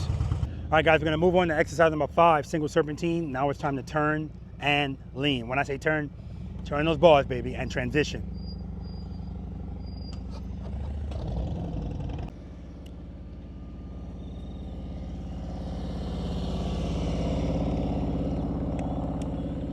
So it's so funny, I put a picture of her out on Instagram, TikTok, a bunch of places, and with her making a turn, her head and her eyes were perfect.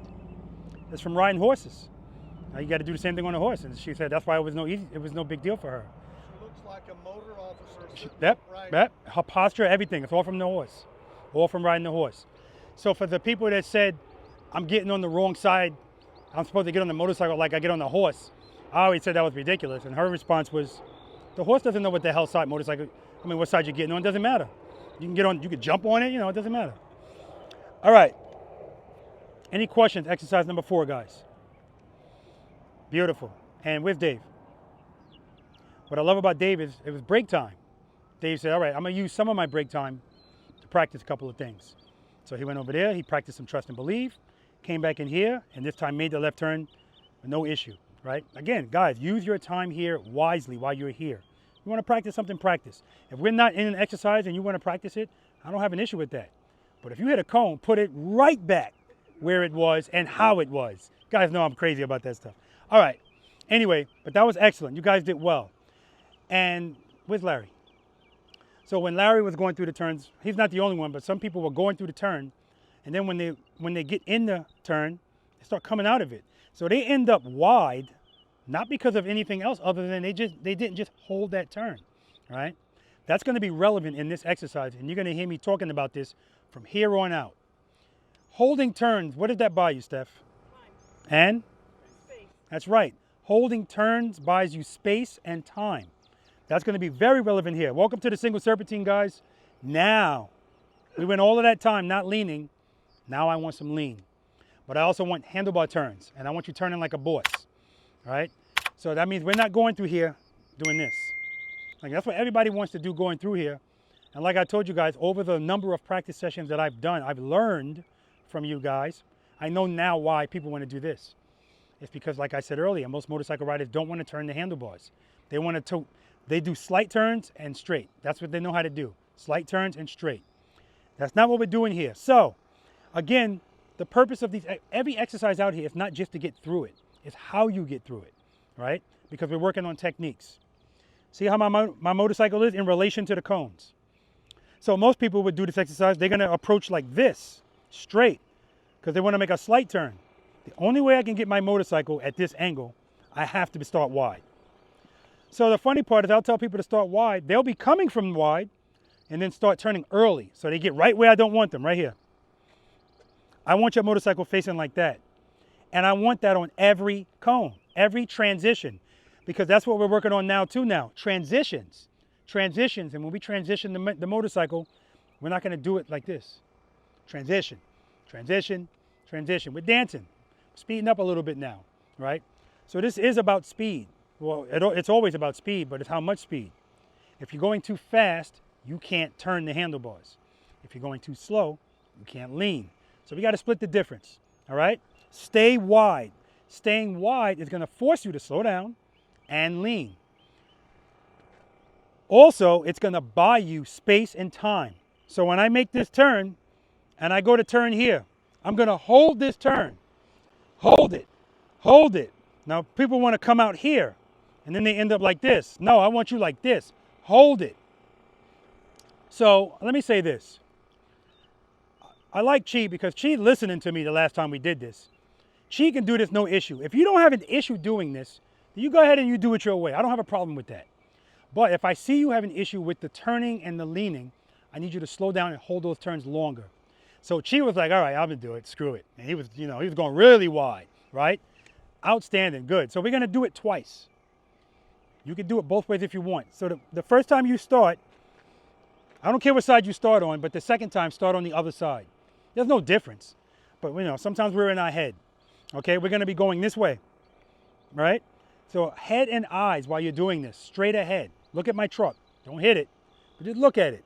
Keep your eyes on it and counterbalance your body. Your body stays straight up and down. Let the bike move underneath you. When this exercise is done correctly, it looks so good.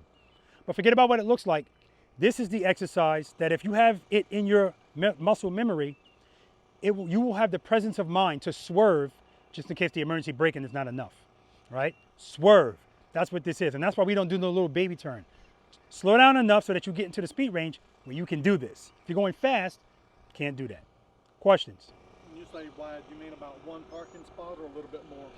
Okay, I'm going to demonstrate it for you. But you see the two lines on the outside? Just before the lines, right? Doesn't have to be exact. I just don't want you hugging the cones, right? It's making slight turns. I want the turns wide. I want you to show me I can control this motorcycle. I don't need a lot of speed to lean. I know that. I need enough speed and turn the handlebars. Full control. That's what that's showing. It's about 8, 9 miles per hour. It depends. It can vary. To the other benefit of being the boss of your motorcycle is the number of the speed, the number of the RPMs is no longer relevant to you. You're just basing it on what you hear and what you feel. So you can feel if you're going too slow, and if you can't, at some point you will. You can feel if your RPMs are too low. If you can't, at some point you will. All right, good question. Any other questions? I'm going to demo it. Say it again. Good job. I mean, good job. Good question. His question is, are you using the rear brake? If you need it. Yeah, if you need it. So when I do this, I don't use the rear brake, but I'm always covering it. Because if I do need it, I can just, boop, quick correction. Because this is, once my RPMs and my throttle and everything is smooth, I'm in the friction zone. Once I find a good speed, all I have to do is wherever I am in the friction zone, just stay there. That's my goal. I'm keeping it loaded too. You're not going to hear my RPMs going up and down. I'm just going to keep it loaded, not really high, not low, elevated. So as I'm going through, you'll hear my RPMs. And if you hear it fluctuate, again, I'm not a robot. My goal is to keep it smooth. If it goes down, I'm going to bring it up. If you see a rear brake tap, that's me correcting it. So when you go through here, guys, this is going to be the first cone you go through. When you make this turn, you want to be closer to this cone than you are to that cone. If you're closer to the cone in front of you, it's going to start tightening up on you. Not a big deal. How do you buy some more space and time? Hold the next turn, right? Hold the next turn. Any other questions? All right. Yeah.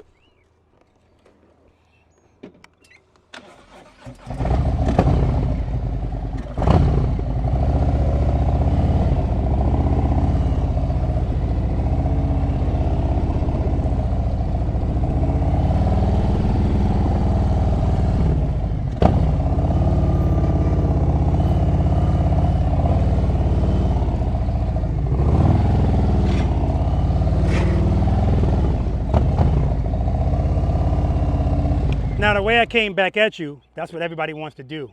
And sometimes it looks like the person doing this is going fast, but that's fooling your eye. It's the fluidity in which they move that makes it look like they're going very fast, but they're really not. All right? And you want us to look at the last cone the whole way? Yeah, straight ahead. There, look at the last cone, or look at my truck. Your peripheral vision is going to pick it up either way. And here's another point. I'm very observant, guys. I'm always looking at you, whether you know it or not. I'm not a pervert, but I'm always looking at you. I'm looking at what you're doing on the motorcycle, right? And I told you guys earlier, in my opinion, it takes way more skill to ride these bikes slowly, straight up, because now it's all on you versus doing anything fast. And I'm watching Dave from when he got here. He's very comfortable making U-turns and leaning the bike. A lot of people aren't comfortable with that. He is. When it's time to slow it down, a little different, but he's practicing on that too. So, do you see what I'm saying, guys? I'll call it first world problems. That's what that is. That's a first world problem. All right. Any other questions? All right, let's do it. All right, Andy's gonna go first. And Andy is really extreme with his.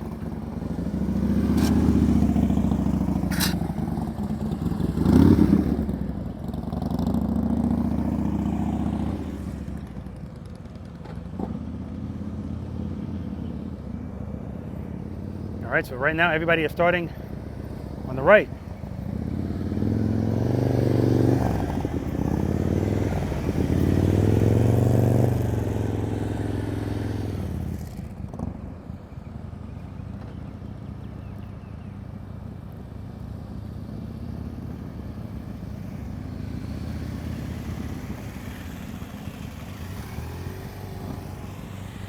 Very nice, nice and smooth.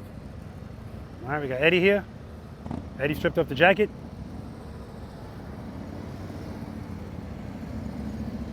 Nice temperature here today, guys. Not too hot, not too cold. It was a lot cooler earlier. If it could stay like that, I'd be fine. Good job, Eddie. All right, we got Dave here, now starting with the covering the rear brake. See, this is the angle I don't want, but he's good. I told you he's comfortable with this. Good, covering the rear brake. Nice, Dave, very nice.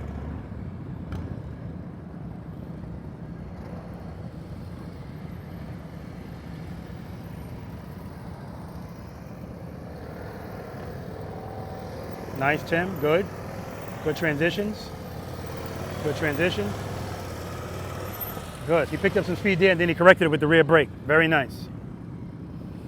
That's why we always cover it, guys. If you need to make a correction, you're right there. And that way it can be smooth.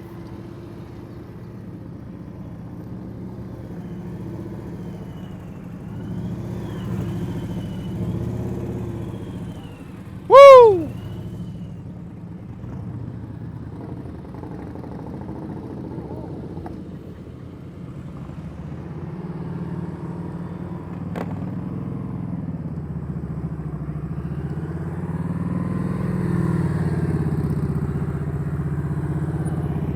Good job.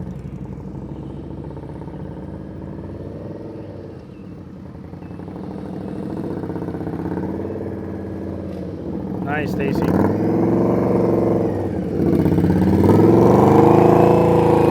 Very good. And Rufus works for her all the time in between the exercises. I see him talking to her. So he's always coaching her. So she's, you know, she gets the coaching from a bunch of different sources, and that's good, guys. You don't want to put all your eggs in one basket. Beautiful. And here's Rufus. I think his bars are 20 inches.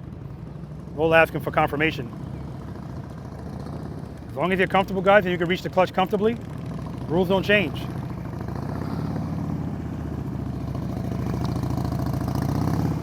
Nice, Rufus.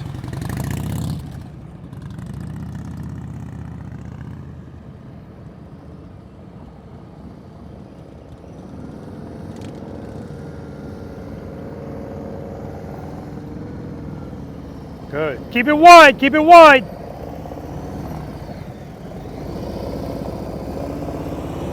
Nice. All right, now Andy's going to start from the left side. Last time was from the right side.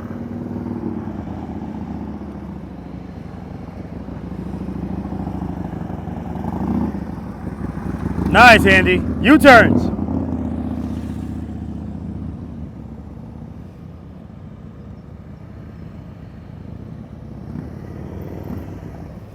All right, got Chi here.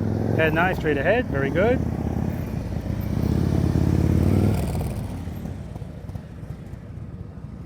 This is the only guy that I keep forgetting his name. Oh, is it Mike? I'm gonna have to ask him.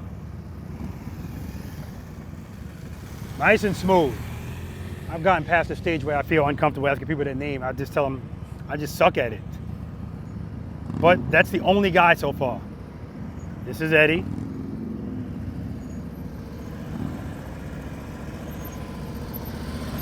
Beautiful. Eddie McLean, Jacksonville. This is Dave.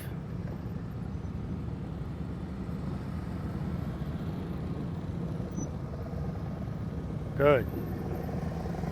Good. Good job, Dave.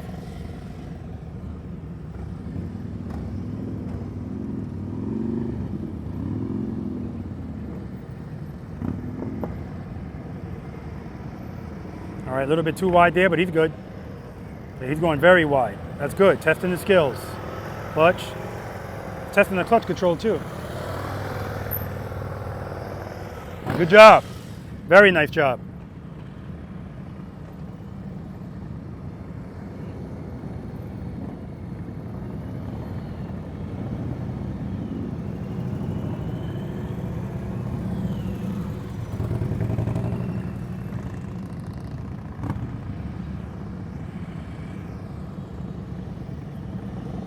Head and eye, straight ahead, Mark, straight ahead.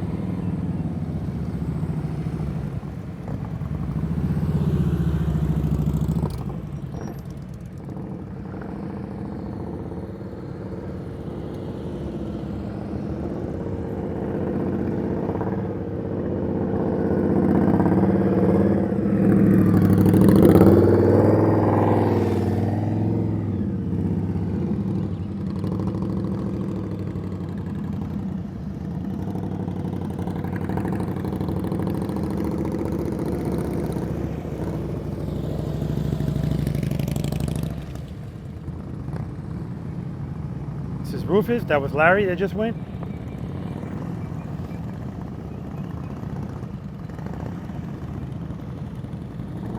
And guys, the way Rufus handles his bike with these bars, you can just imagine how he would be if they were lower. He's awesome.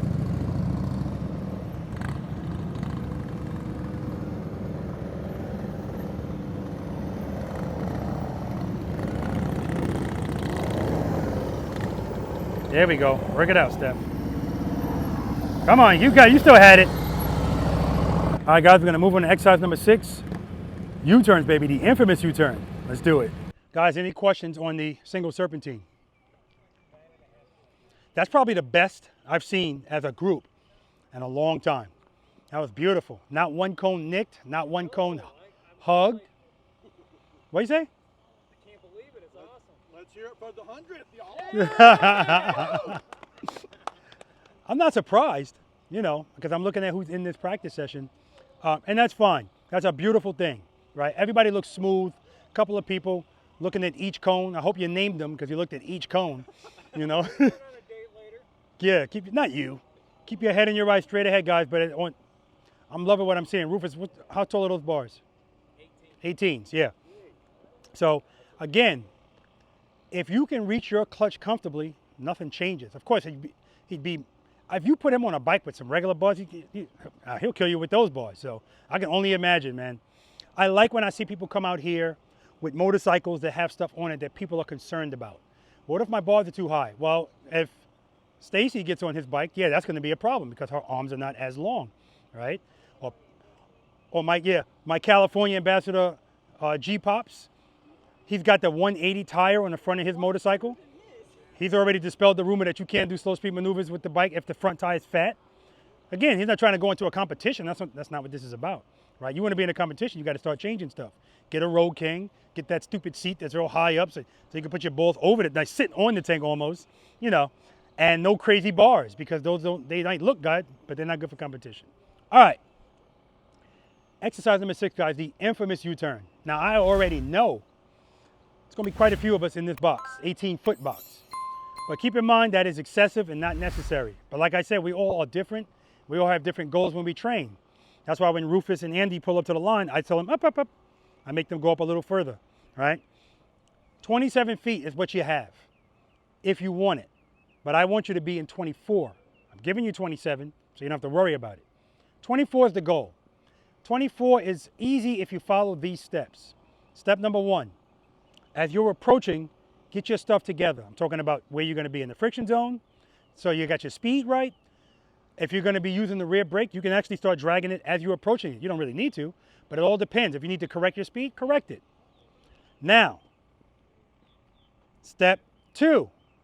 What comes first? Stacy, head and eyes or handlebars? I hear an upward inflection. Is that a question? That's it. So, all right, you sure about that? Oh, come on. Yes, your head and eyes. Don't change your answer. I just wanted to... Okay, you know what? You want to look at the cones when you turn your... All right, so you can look at it, just don't stare at it, right? I want you guys to look at the camera. That's what I want. All of our dexterity and flexibility is different. So as long as you turn your head and your eyes, because Stacy, I told her earlier, you can't trick your brain. Her head's looking at me, but her eyes are looking at the cone. I'm like, you're still gonna go that way. All right, so as you're coming in here, we talked about this earlier, head and eyes. When you turn your hand, or first of all, when you turn your head and eyes, turn it. Don't turn slow. Don't give yourself whiplash either. Turn it, and then when you turn your handlebars, turn them, right? Again, nothing excessive. As soon as your bars turn, commit to the lean right away, right? And if you don't do it right away, that's fine, but don't wait till you're up here to do it, right? 24 feet, I don't need a full lean. I don't need anything dragging. I don't need a full lock. Give me 50% lean, 50% bar turn. If you do that with a commitment to the lean right away, you will be in 24 feet easily, right? Now, of course, if you want to tighten that up, you got to lean more, you got to turn the handlebars more. Sometimes you got to slow down too, right? Any questions on any of that, guys? That part of it. If you do that, you're fine. The issue is when people are coming up here, head and eyes, handlebars, they slow down because they just don't like the way it feels. And now that you're going so slow, you can't lean. And if you try, it's even scarier, right? When you get in here, if you want to drag the rear brake, drag the rear brake. Light pressure, light pressure, light pressure. Andy is so accustomed to his bike now that I'm watching his foot go like this. Exercise number 4. But his bike's not going like this. It's because even though his foot's doing that, his applications with the brake are still smooth, smooth, smooth, right? But here, again, this is one of those exercises. That's an exercise that Andy, Rufus, you see Rufus' bike going like this, right? That's because we're trying to go as slow as possible. And sometimes just dragging the brake, that's not gonna work. So you have to come on and off, on and off. That's fine. This is not one of those exercises. So when you make this turn, drag it if you need it. Don't stab at it, right? The bike doesn't like to be stabbed at in a lean making a U-turn. It just doesn't, all right? Keep that power on the rear wheel and you will be fine. If you feel yourself going wide, pull a clutch in a little bit. Give yourself a little bit of rear brake. One, the other, or both. All depends, okay? We're gonna start with left turns first. Straight through. I don't want a momentum U-turn either, so don't come in here at 12 miles per hour and just swoop it. No, I want the friction zone pulling you through this U-turn. When I tell you to, which will be the next time you come through, I'm gonna stop right here. Then you're gonna make a U-turn. You can go straight first. You don't have to do it from a dead stop. Andy and Rufus, I might make them do it from a dead stop. I might. We'll see. And they're gonna be in this box. Any U-turns we make today, guys, after the U-turn, I want you coming out of it straight. Straight. So we're not doing no slip arounds. If you say, okay, I'm gonna try 18 feet up here. If you don't make it, if you're over here, don't try to swoop your ass back into here, right? Just stay the course. Wherever you were, that's where you stay, all right? And now some people will be on this line and they say, well, if I stay straight, then I would run over these cones. Okay, good. Then you go that way, right? All right. You got to earn that box, right? It's that simple. Again, it's not a competition. You want to try it up here, great. You don't want to try it? You want to try it here? Great. Lastly, I'm going to have you stop, make the U-turn, stop. And then we're going to do the same thing going right. Remember your answers to yourself. What's your strength? Questions? Demo. All right, that speed's good. Head nice, handlebars, come in.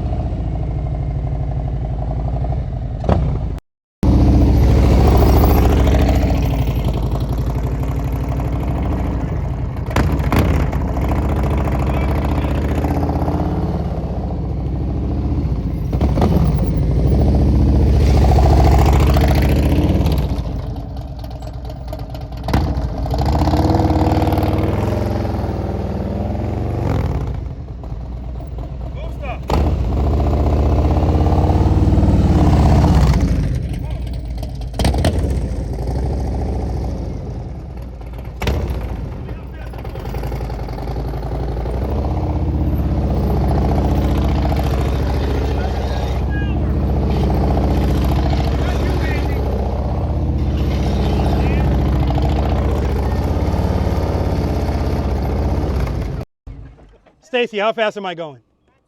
How about you? 10? Finesse? 8? Yes, but 7 to 8. If I'm 10, I'm not. It's going to be wider. I'm only showing you that because the U-turn I'm asking you to do in 24 feet, clearly you can go faster than 7 or 8 miles an hour. So if you're reluctant to lean, I want you to remember, well, shit, Robert's leaning the bike to the boards, 7 or 8, and it's fine. I only have to lean it a little bit, so I'm good. I want you to know you're good, right? The more you lean the bike, the higher the risk, and the more dependent and how more precise you have to be with that clutch. All right? All right, let's do it. All right, Andy's going to be in the 18-foot box. Head and eyes, Andy. Good job. Head and eyes. Head and eyes. Head and eyes. Head and eyes. Again, guys, I don't care how good your U-turn looks. Head and eyes is important because if you're doing it here, you're going to do it out there, and stuff happens fast. Before you commit to a turn, you want to turn your head and your eyes and make sure it's okay, and keep them turned. Nice, G. Come out straight. Come out straight. So right there, Chi makes a nice U-turn, but he comes out of the U-turn going to the left. So in that moment, he's not in control. That's the purpose of that. I want you to be in control. See how he slowed down here? Good job. So because he slowed down like that, he couldn't lean. All right, that's 20 push-ups, 2 steps. 20 push-ups, 2 steps. Good job. Come out straight, come out straight. The other reason I have them come out straight is sometimes people flip, sometimes people fall into the U-turn, and then it's hard to get the bike back up straight.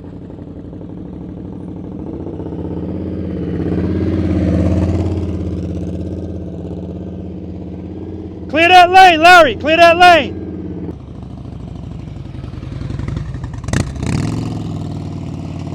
Nice, head and eyes, Rufus. Good job, though.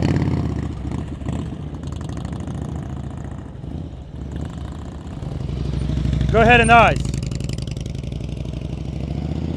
Good job.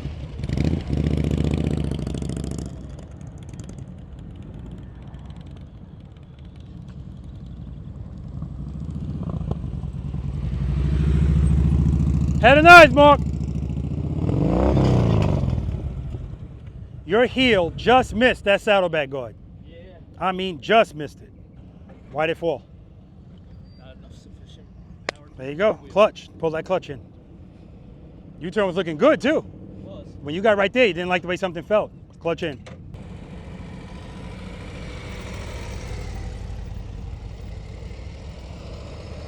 Nice. Nice and smooth. He's 5 miles per hour, and then he speeds up in the turn to an appropriate speed, and that's fine. But if you get the right proper speed from the beginning, you don't have to worry about it. Clutch, clutch, clutch, clutch, clutch, clutch. There we go.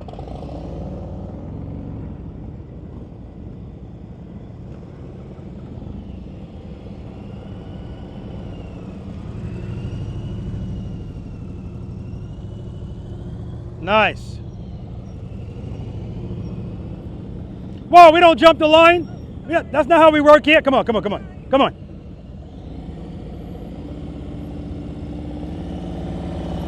Good, keep the speed up. Head nice. Lean it over, girl.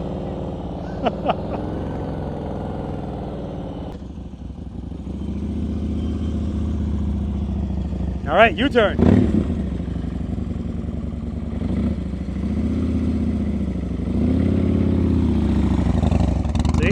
That's a late committal. That's the only reason there's a swoop at the end. Andy knows about that. I talked to him about that. And there's certain patterns that Andy wants to do where that's going to be important. All right, U-turn. There's one pattern in particular that he does that if you don't commit to the lean right away, yeah, it's going to be very difficult to make that turn. And if you make that turn, you're probably not going to make the next one because you have to lean excessively to make the first one at the end of the turn. Smooth stop, smooth stop. All right. U-turn, looking good. Good job.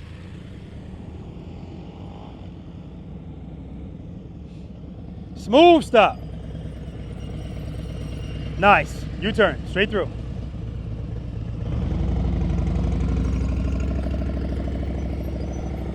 Nice, very nice, very nice. You saw that burst of speed at the end? That's why I have him come to a stop now, and I want it to be smooth. All right, U-turn. Looking good, Eddie. Head 9's counterbalanced. Beautiful. See how smooth he comes out of that U-turn? I don't want to burst the speed out of the U-turn.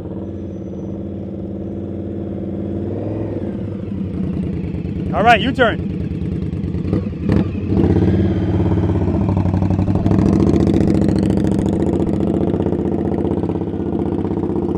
You're looking at those cones, you're looking at them.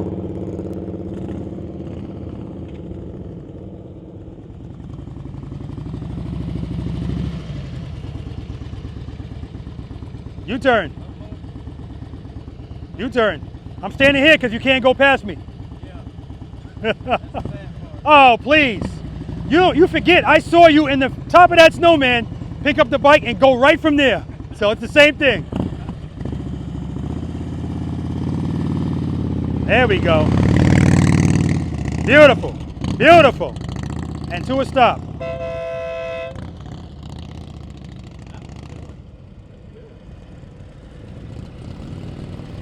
Beautiful stop. That last U-turn. Now when you passed me, I love this big display. You were going 5 miles per hour. Then when by the time you started your turn, it went up to 7 or 8. So that's perfect. Perfect, perfect. Copy and paste. Good, good, perfect, beautiful.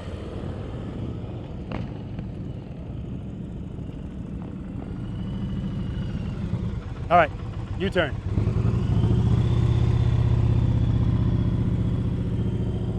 Like butter, baby.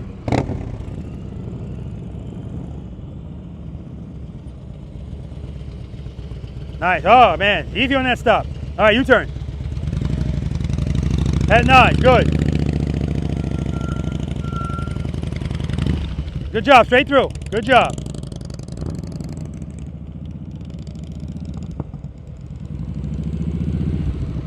Nice, U-turn.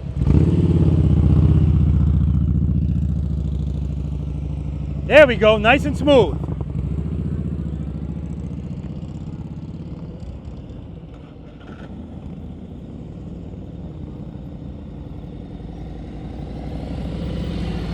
There we go. Get out of your head. You were doing this yesterday. I know. But you know, this is your rights are your strength for U-turns. All right, U-turn. When you turn your head and your eyes, look at me and come to me.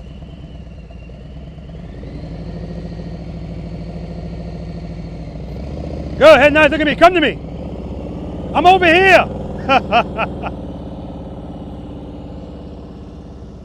All right.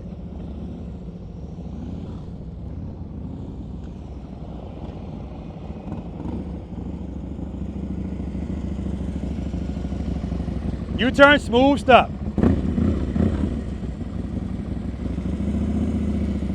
Lean it, lean it, lean it. There we go. See how smooth that is? Good job, Andy. Right turn's next. And because it's smooth, it allows him to be able to upright the motorcycle and stop smooth. When you have all that speed, you ain't gonna have a smooth stop at the end, at the other end. All right, good job. When you made that last U-turn at the end of it, burst of speed. I don't want you to have, give me that burst of speed. Now, right now, you got to come to a smooth stop. So clearly, you can't do that. All right, let's do it. Good.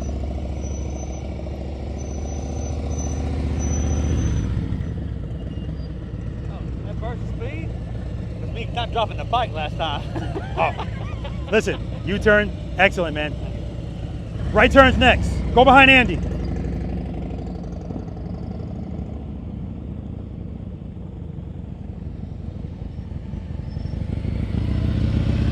Nice stop, Chi. Right turn. Left turn. Smooth stop at the end.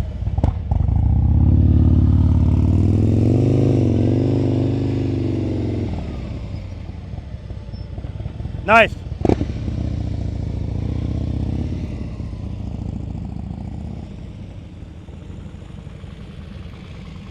All right, you're looking very smooth on this. Come to a smooth stop over here. Head nice. That's okay. Smooth stop. There you go. 10 push-ups. No big deal.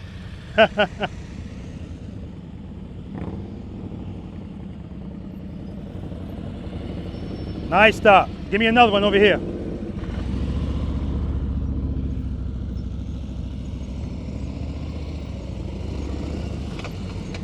Easy on that rear brake, Eddie, easy. All right, good job. Right turn's next. That's why we covered the first 5 steps, guys. He said he was in 3rd gear. You talking to me? Or you? I just been off balance. I just can't get my balance. My balance been so off. Well, you weren't moving. Don't worry about that. You're fine. When you're moving, you're fine. You look good. All right, come to a smooth stop over here.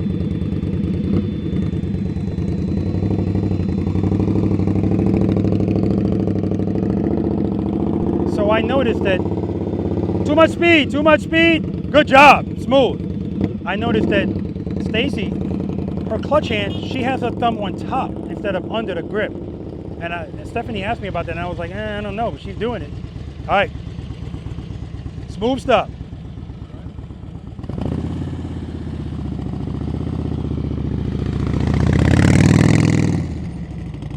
Nice.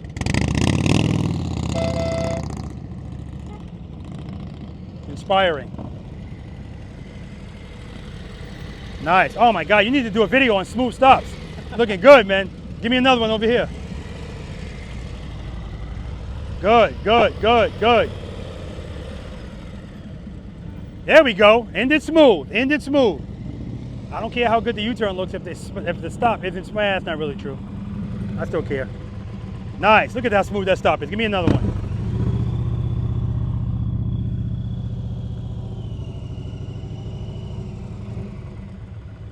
Beautiful.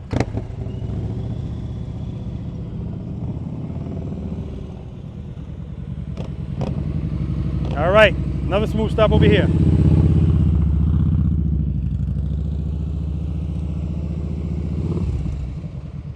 Easy, nice and easy on that stop. And that's because of speed.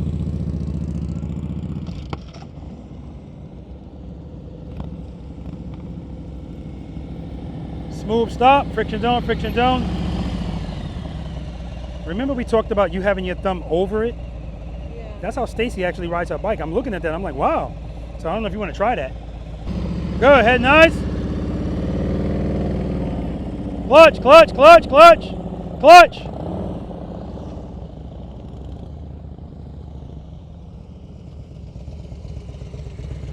All right, come to a smooth stop over here. Reload.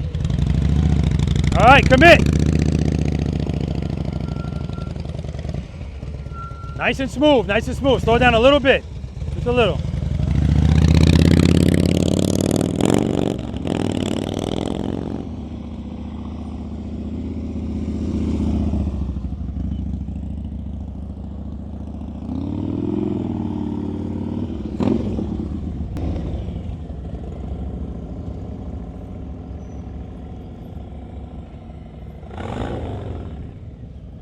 Clutch, baby, clutch, that's all. That also happened because he doesn't commit right away. And if you don't commit right away, he starts to see, hey, I'm not gonna make it. Now I gotta lean a lot. If you commit a little, but right away, you'll be much better off than trying to commit late. And because it adds, you know, another level that you don't need.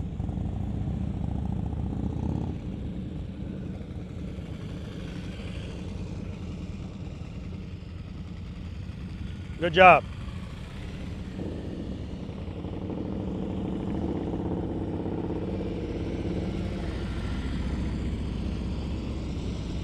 Nice. You like right turns better than lefts. I forgot about that.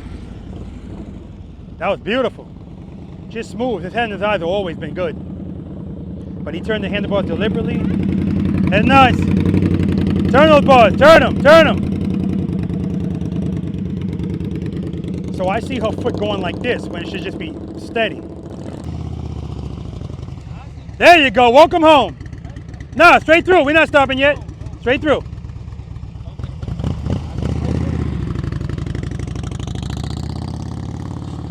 Good job.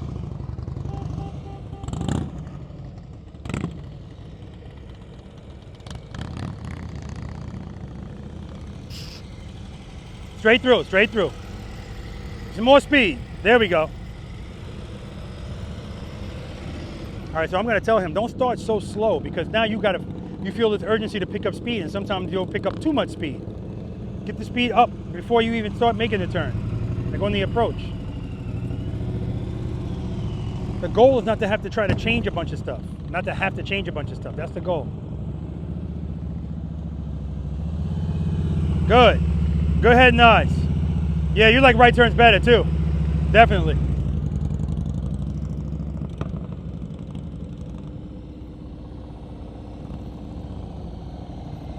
Good. Keep that speed up. Head nods, handlebars. Turn those bars. Lean it. Let it lean.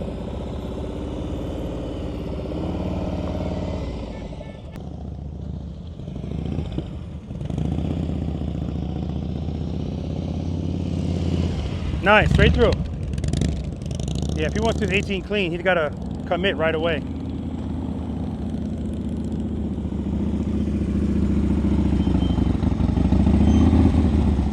All right. Commit to the lean right away, Andy. Straight through. Woo. Straight through, straight through.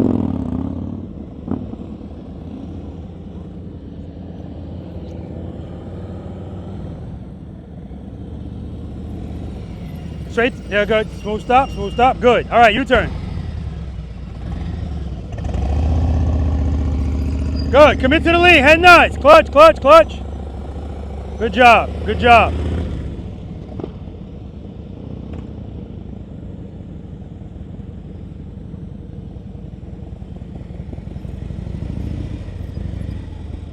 All right, U-turn.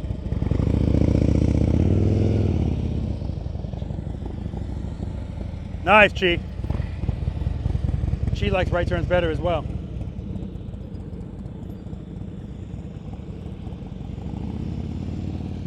Smooth stop.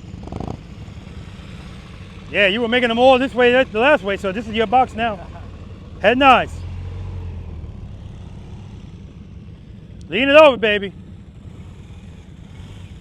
Okay, you like left. Straight through, don't stop. Yeah. It's okay. He likes lefts better than rights. Oh, you coming in here? Okay. Beautiful stop. Right turn, straight through, don't stop.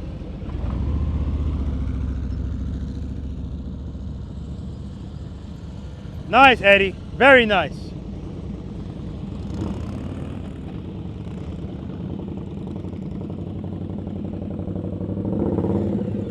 Smooth stop. So the last time you went through, I see your foot like this on the brake. That's bad. Don't do that. It's not bad. Instead of doing that, just keep it there. Just drag it, right? Because even doing that, it's still wide. All right? Okay.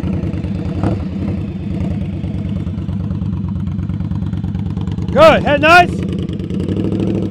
Come on, come on. You're looking at those cones. Stop looking at them.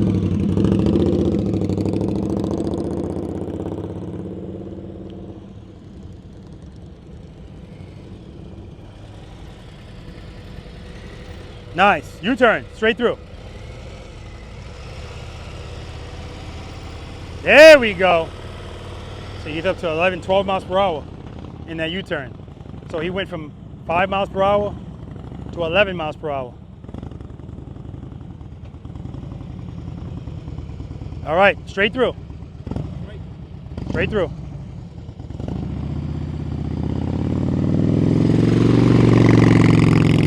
Nice.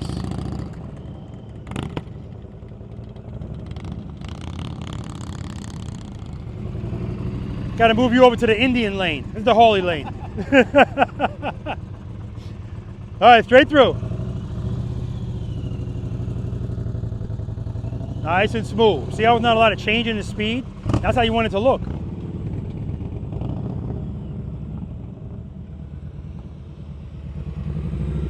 Easy on that stop. All right, straight through. Straight through.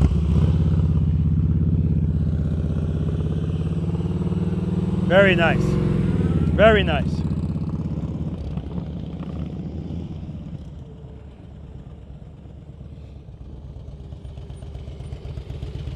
Do you want that turn tighter? Do you want this tighter? Give me a lean right away. Preload. Good. Lean it over. Good. Straight through, straight through, straight through.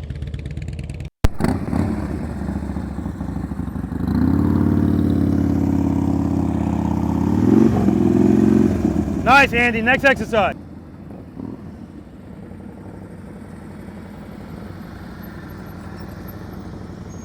All right, come to a smooth stop over here, Eddie.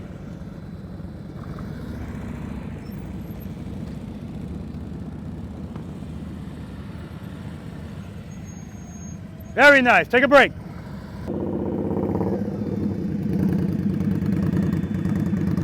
Come to a smooth stop. Smooth stop. Head and eyes. Look at me. Go ahead and eyes. Look at me. Keep the speed up. Lean it over. Nice. Hold that turn. Hold it. Smooth stop. Smooth stop. There we go. Take a break.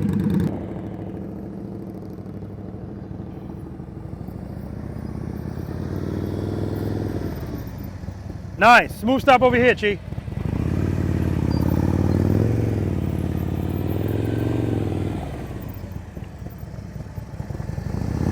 All right, I'll take it.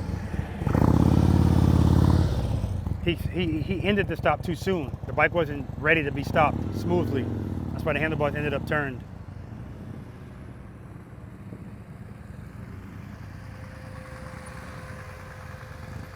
All right, so right there, you're just not committing to the lean soon enough. You're waiting until you get about right there, then you got to really lean. Yeah. All right, commit earlier. There you go. Hold that turn, hold that lean. Smooth stop, smooth stop. Very nice. Take a break. See, he had a lot of speed, but he still didn't make he didn't stop like in an emergent fashion. He let the bike slowly stop by applying gradual pressure, and that's what we want. Full control. There we go. All right, smooth stop on this side.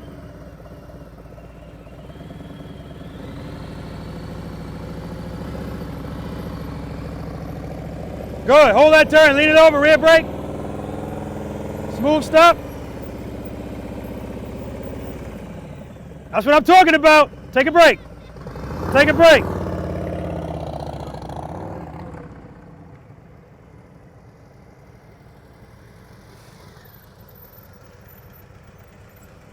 Nice, so what you're doing, even when you're approaching, your speeds are like 5 miles per hour, and then as you progress in the turn, it goes up 7, 8, 9, 10. By the time you get over there, you're like 11 or 12. If you can set that speed approaching, you don't have to worry about changing. Because what ends up happening is you wind up going too fast at the end of the turn. Okay. All right? But you're good. Come to a smooth stop. Good, good. Right there. Clutch, clutch. Good, good. Smooth stop. Much better. That time your speed, pretty much the same the whole time. Take a break.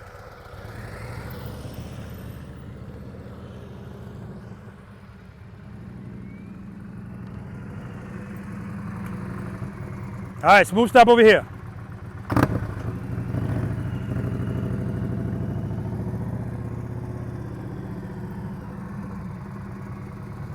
Excellent, take a break.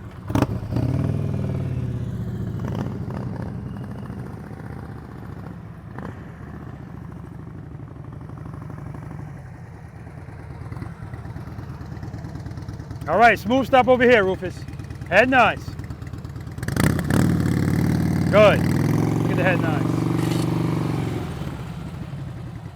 Beautiful. Take a break.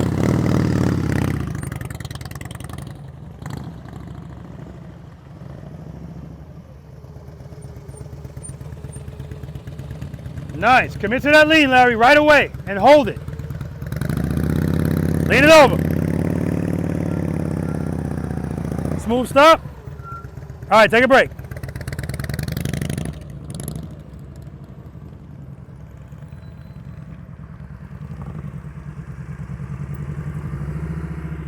Smooth stop over here.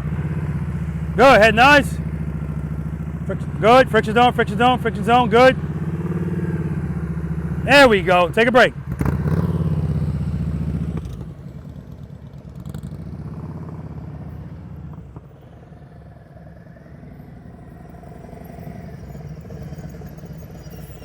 All right, smooth stop over here.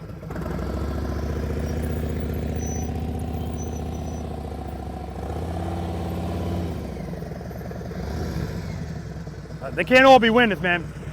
Nice U-turn though. Take a break. All right, guys, we're gonna stay right here in this box. I'm just gonna reconfigure some cones. Next exercise, figure 8. I love it, man. Come on up here. I love it. It's okay. There's nothing wrong listening to, there is no shame in listening to the woman in your life as long as she's giving you sound advice. That's right, that's right. A good king knows when to listen. You guys, you joining us or no? Yeah. Okay, it's okay if you're not. I understand. Anybody like riding motorcycles? Guys, any questions on the U-turns? So here's what I'll say. I noticed it with Dave. I noticed it with Larry, Andy.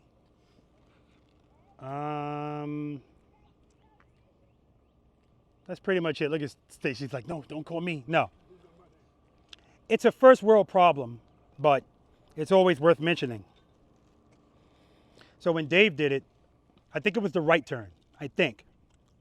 So he goes to make his turn. He doesn't commit to the lean right away. When you don't commit to the lean right away in 18 feet, all you're doing is now you see that you're not going to make that turn. Now you go to an extreme lean to make it. Actually, it was a left turn. Because if that's why you couldn't stop that turn. That's why you so much speed at the end. Because you commit and you feel that, uh-oh, you open up the clutch more, boom. So keep in mind, guys, you don't need to have, and Andy will attest to this, you can make this 18-foot turn, nothing dragging the ground. In fact, you can make it with the bike straight up. So if we know that, and if you're trying to make an 18-foot turn, just commit to the lean right away, and it's less of a lean you have to do. You're creating an extreme situation by not committing right away. That's all that is. I'm always looking at the light under your bike. And when you go to make a turn, head and eyes handlebars. That's what I see. And then when you get to the top, now I see a lean.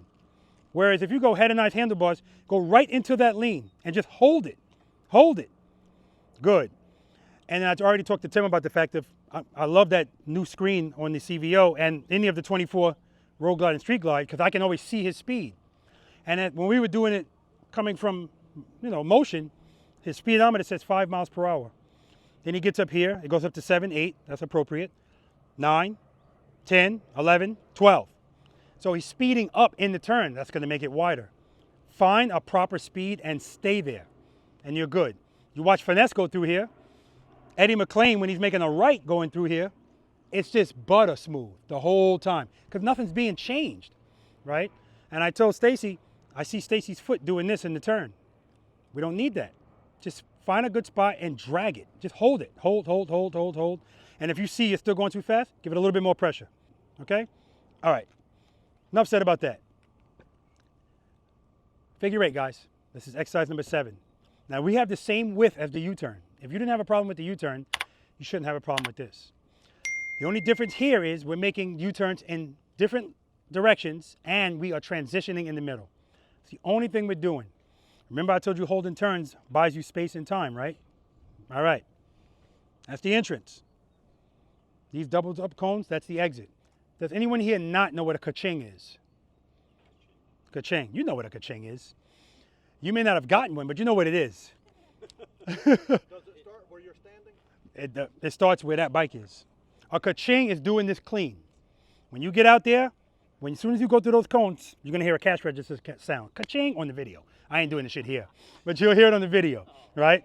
Okay. He said, oh, man. And some people make my editing job a little bit more difficult because they get to the end and they go like this. Now I got to sync up this ka-ching sound with their hand. Not a big deal, though. It's easy.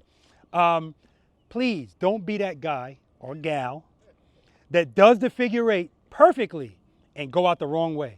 That's the exit right there, right? I've seen. Wait till I edit the California practice session. I mean, he was happy. He was like, I said, I can't give it to you, man. Everybody was like, oh! It happened in Florida too. Same thing. Did it clean, went out the wrong way. Okay, keys to success. When you come in here, what I was telling you, Tim, whatever speed really is going to be appropriate in that U-turn, try to get there.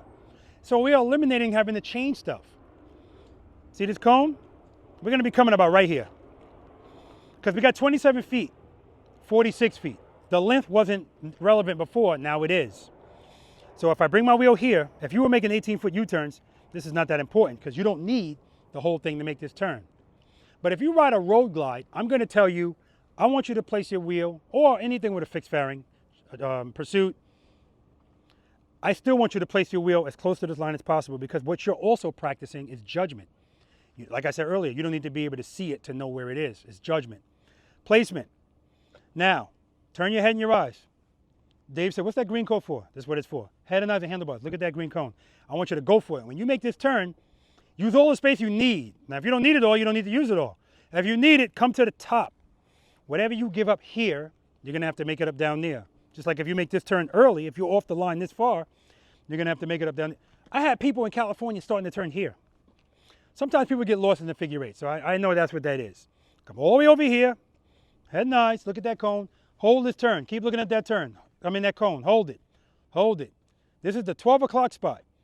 Now I'm going to switch my eyes there, that's where I'm going. Use all my space, hold it, hold it, hold it, hold it. This is where I see people coming out. If you come out of the turn here, you're taking a lot of space away over here. Hold this turn, hold it. When you transition, your bike should be facing that way, not the corner. Transition. Now, when we transition, again, we don't want to transition slow. Unless, it all depends on your speed. You don't want to wait too late either and end up past the line. Transition. Head and eyes. Look for that cone. Hold this turn. Use all the space. Hold it. I'm still looking at that cone. Hold it. 12 o'clock. Head and eyes. That's where I'm going. This is where we're always going. We want a fat figure eight. We want a fat eight. We don't want one of those slender ones. Hold it. Hold it. Head and eyes. Transition. Do it again. And then that's the exit. Okay? Questions. I'm going to demonstrate it. I'm going to do it using all of the space in here. Then I'm going to tighten it up to 4 parking spaces. Dave, what changes from me to do that? The lean. What else? That's right. How about my speed? No. My speed's going to be the same. Now, sometimes that's not true because you give people more space. They want to go faster. And yeah, you could go faster if you're doing the whole thing. All right, I'm talking to the 18 feet crew.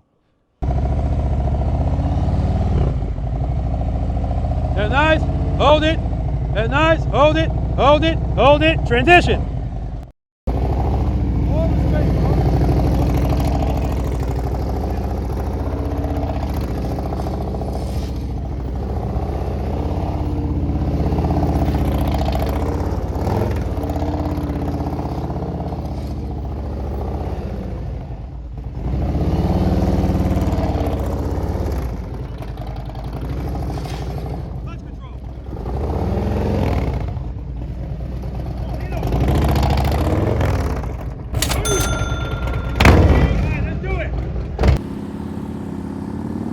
All right, we got Andy going first.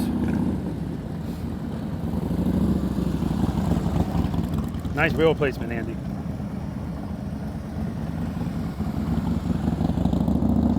I can always tell when he's doing it brakeless, the bike just moves differently. And see how it's not as smooth as it is when you can use the rear brake, and that's why I tell you guys, you don't need it, but it's always gonna make it smoother. Good job, Andy.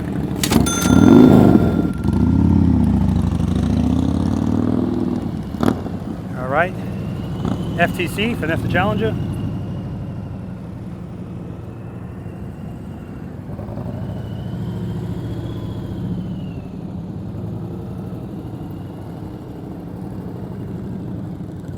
Nice.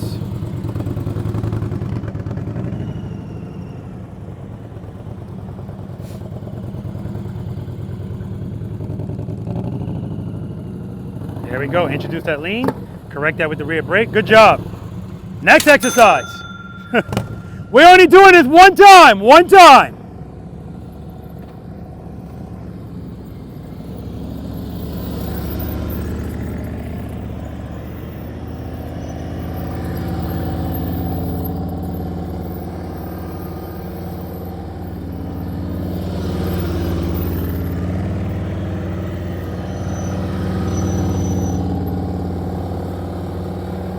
Very nice, Dave.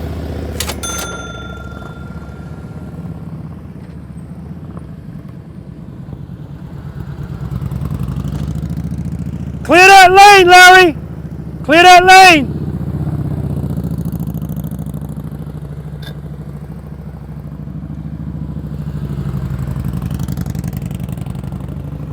Slow down, rear brake, good. The transition right there. Oh, oh, ah, man. That transition, that's what was going to get him that next turn, but then he popped the clutch. Clear that lane, Stephanie! Get out of that lane, Stephanie!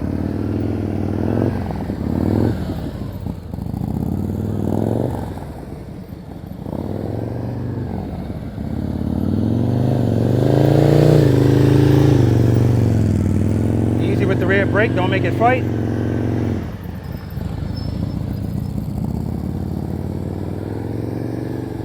Nice, Chi.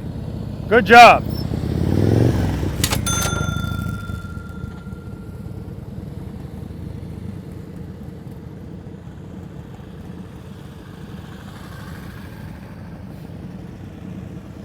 Nice and smooth.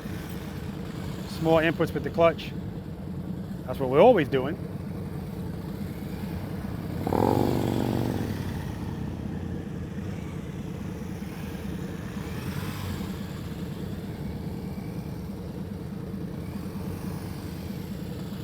Good job.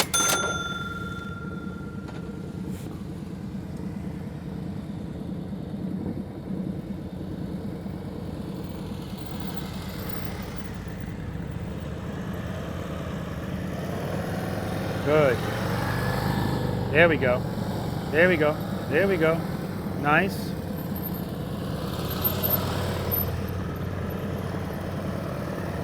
Very nice. Nice, Tim. There we go. I think that's the first time Tim did this successfully. I think it is. I'll have to ask him. Whether it's the first time period or the first time on that motorcycle. Because he had a challenger before this. Eddie's early, but as long as he didn't hold his turn long, but he's still good. Because right turns are his strength. He can lean the bike over more.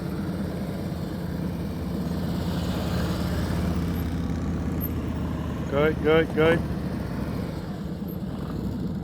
Oh, he picked up a lot of speed there, but he corrected it with the rear brake. There we go, baby! Rufus had the presence of mind right there to look both ways before crossing that lane, just in case an RC car's coming that way. Yeah, we knew Rufus would be in 4 parking spaces. Nice, nice, nice. There we go. Recover.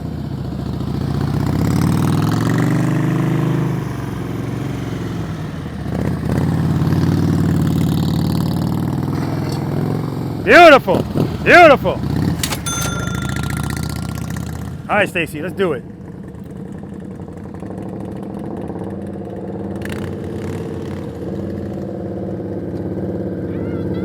Too early, way too early. Yeah, but you did the U-turn now.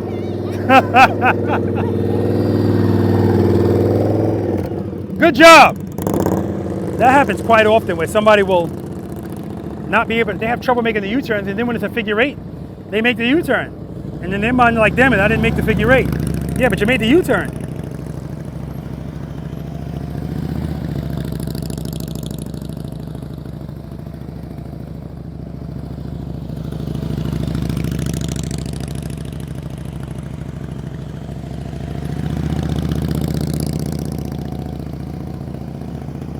Good job, Larry.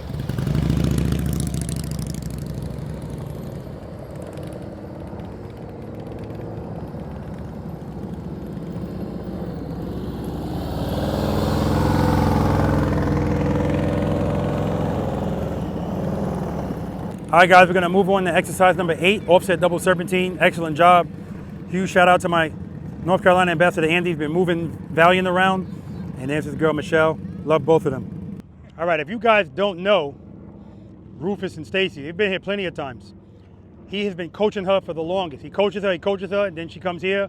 She listens to me, then she listens to him. She's so much better. I'm kidding, the evolution. I'm telling you, the evolution of Stacy B. All right. Questions on the figure 8. I know some of you guys are like, I want to keep doing it. Sometimes I got to cut you guys down one time. If somebody really needs it, I'll let them go again, you know. So Steph, I want you to know that if you struggle making a U-turn, most likely It is. But if you're struggling with the U-turn, you're probably going to struggle with the figure eight. So sometimes... Figure eight when it's bigger, but that size. Exactly. Yeah. Everything's easier when it's bigger, right? But that's us overthinking, because as long as we're in the friction zone, we know the bike's going to stay up, we're fine. Now here's the funny thing. Stacy wasn't doing great in the U-turn. This happens quite often. Somebody will struggle with the U-turn and get into the figure eight box and make the U-turn. They don't do the figure eight, but now they're making the U-turn. That kind of shows you it's up here. Like now they're not focusing on the U-turn, they're focusing on doing the next one. And she actually did it. So I told her, don't worry about what you didn't do. Let's talk about what you did do, right? All right. So if that's something that you struggle with, like anything else out here, you just have to practice. Know why you're struggling. And that's why 6 comes before 7. Get the U-turns down and then worry about a figure eight, okay? All right. Exercise number 8, guys, offset double serpentine. Now this exercise is the whole buying space and time and holding turns. This is where I want it more than any other exercise. And the reason I don't get it, I don't know, right? See how my motorcycle's facing, guys? This is the entrance. There's 7 gates. 1, 2, 3, 4, 5, 6, 7. The green cones are just if you need extra space. But the way we're doing this is exactly the same. So we're going to be incorporating some other exercises in here. Again, like I told you, the goal is not just to get through it, it's how you get through it. As soon as you pass these 2 cones, exercise number 5, dip the cone to the left and hold it. I don't want you going straight for the gates. If you go straight for the gates, unless you're proficient leaning the bike, you're riding like Andy and Rufus and such, then no big deal. But otherwise, I want you to buy that space and time so you don't have to lean unnecessarily. As soon as you come through here, turn, hold the turn, hold it, hold it. I want to go away from that gate. When I get about right here, again, it depends on your turn when you're going to transition, because you don't want to go past the line. And you want to favor the outside cones. Don't hug the inside cones. Head and eyes, handlebars. Now look at all of this space and time. I don't have to excessively lean, and I'm going to favor the outside cone. As soon as I get to this gate, head and eyes, I'm looking at that gate. Go for it. Hold it. Now this is what people do. No, I don't want you approaching the gate like this. If you approach it like this, most people end up passing this gate. And now they want to do one of these. No. So the way we prevent that is we don't go right to the gate. This should not look like this. It shouldn't be sharp edges. It should be smooth. We're kind of doing figure eights again, right? So if you're doing figure eights, it's common. Come in here, same thing. People go, they give me a little bit of a dip and then they just go like this. Now they're going at the angle I don't want. When you get to this gate and go through it, your motorcycle should be kind of facing like this, not like this. Head and eyes, handlebars. Hold this turn. Hold it. Don't come out. Hold it. Hold it. Hold it. Head and eyes. The longer you hold it, the more space and time you're giving yourself. Handlebars. Favor the outside cone. Boom. As soon as I get to this gate, head and eyes. Go to the one I came from. Hold this turn. Hold it. Hold it. Hold it. Head and eyes. Transition. Now, of course, I'm not walking as fast as I'd be riding. All of that stuff's going to be a little bit quicker. But the point is, your handlebars are never straight in this exercise. Except for, well, you coming in right here. Dip, hold it, transition. And when you transition, just like in exercise number 5, or just like the figure 8, transition. Don't transition slowly. Questions? Demo. So I'm going to go down there doing it the way I told you, and when I come back, I'm going to go straight for the gates. Yeah, it's possible. It's just more work. You guys already look tired, so we got to work smarter, not harder. Yeah.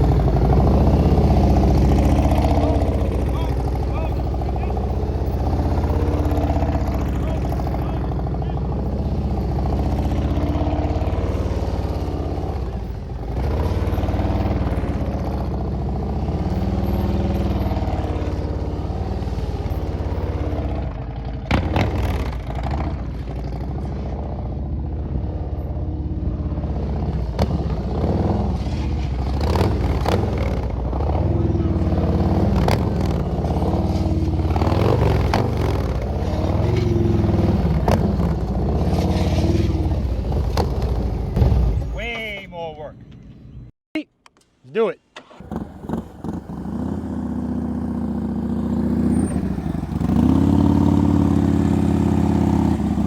Nice. See his head and his eyes? Hold it, hold it.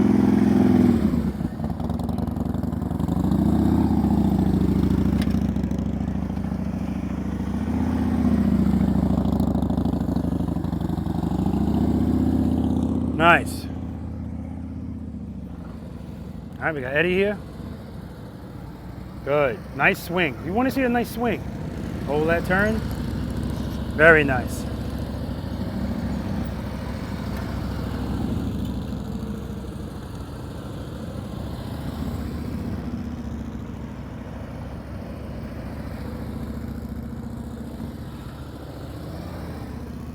Beautiful, Eddie. FTC.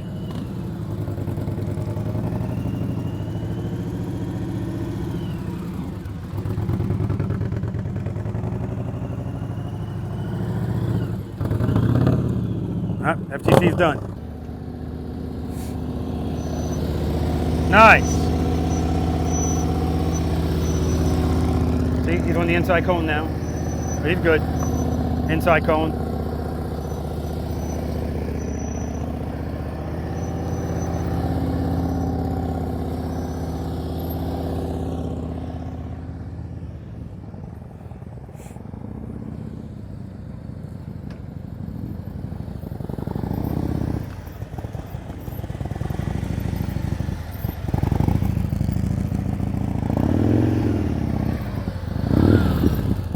Clutch, clutch, good.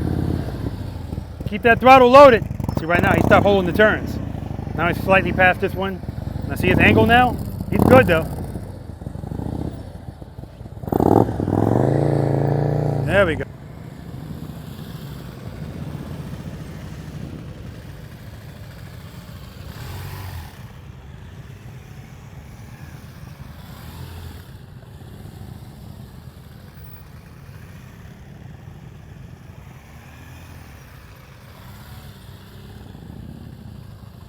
Good job.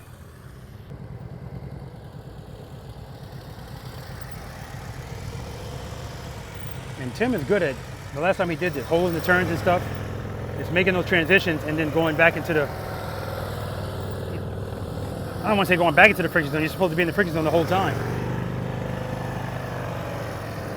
Beautiful, Tim. Keep it loaded, damn it! And you heard that, guys? That's what I'm talking about. The goal is to stay in the friction zone the whole time. And right there, he came out of it. And soon the bike's in the lean, he's not going fast, it's gonna want to fall. Hold this turn longer, hold it longer, transition, good. There we go, he just bought some space and time. Good, good.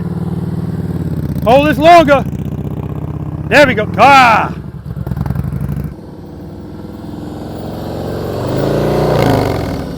Watch that speed, hold that turn. Hold that turn, hold it, transition. Yeah, use the green cone, don't worry about it. Clutch.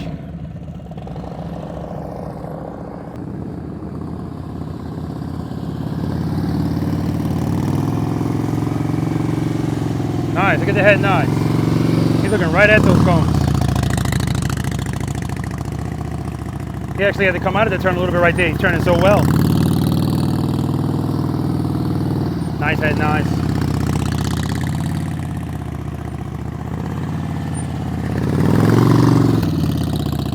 Beautiful, Rufus. Beautiful. Look at that, nice. One with the motorcycle. That's what you're looking at right there.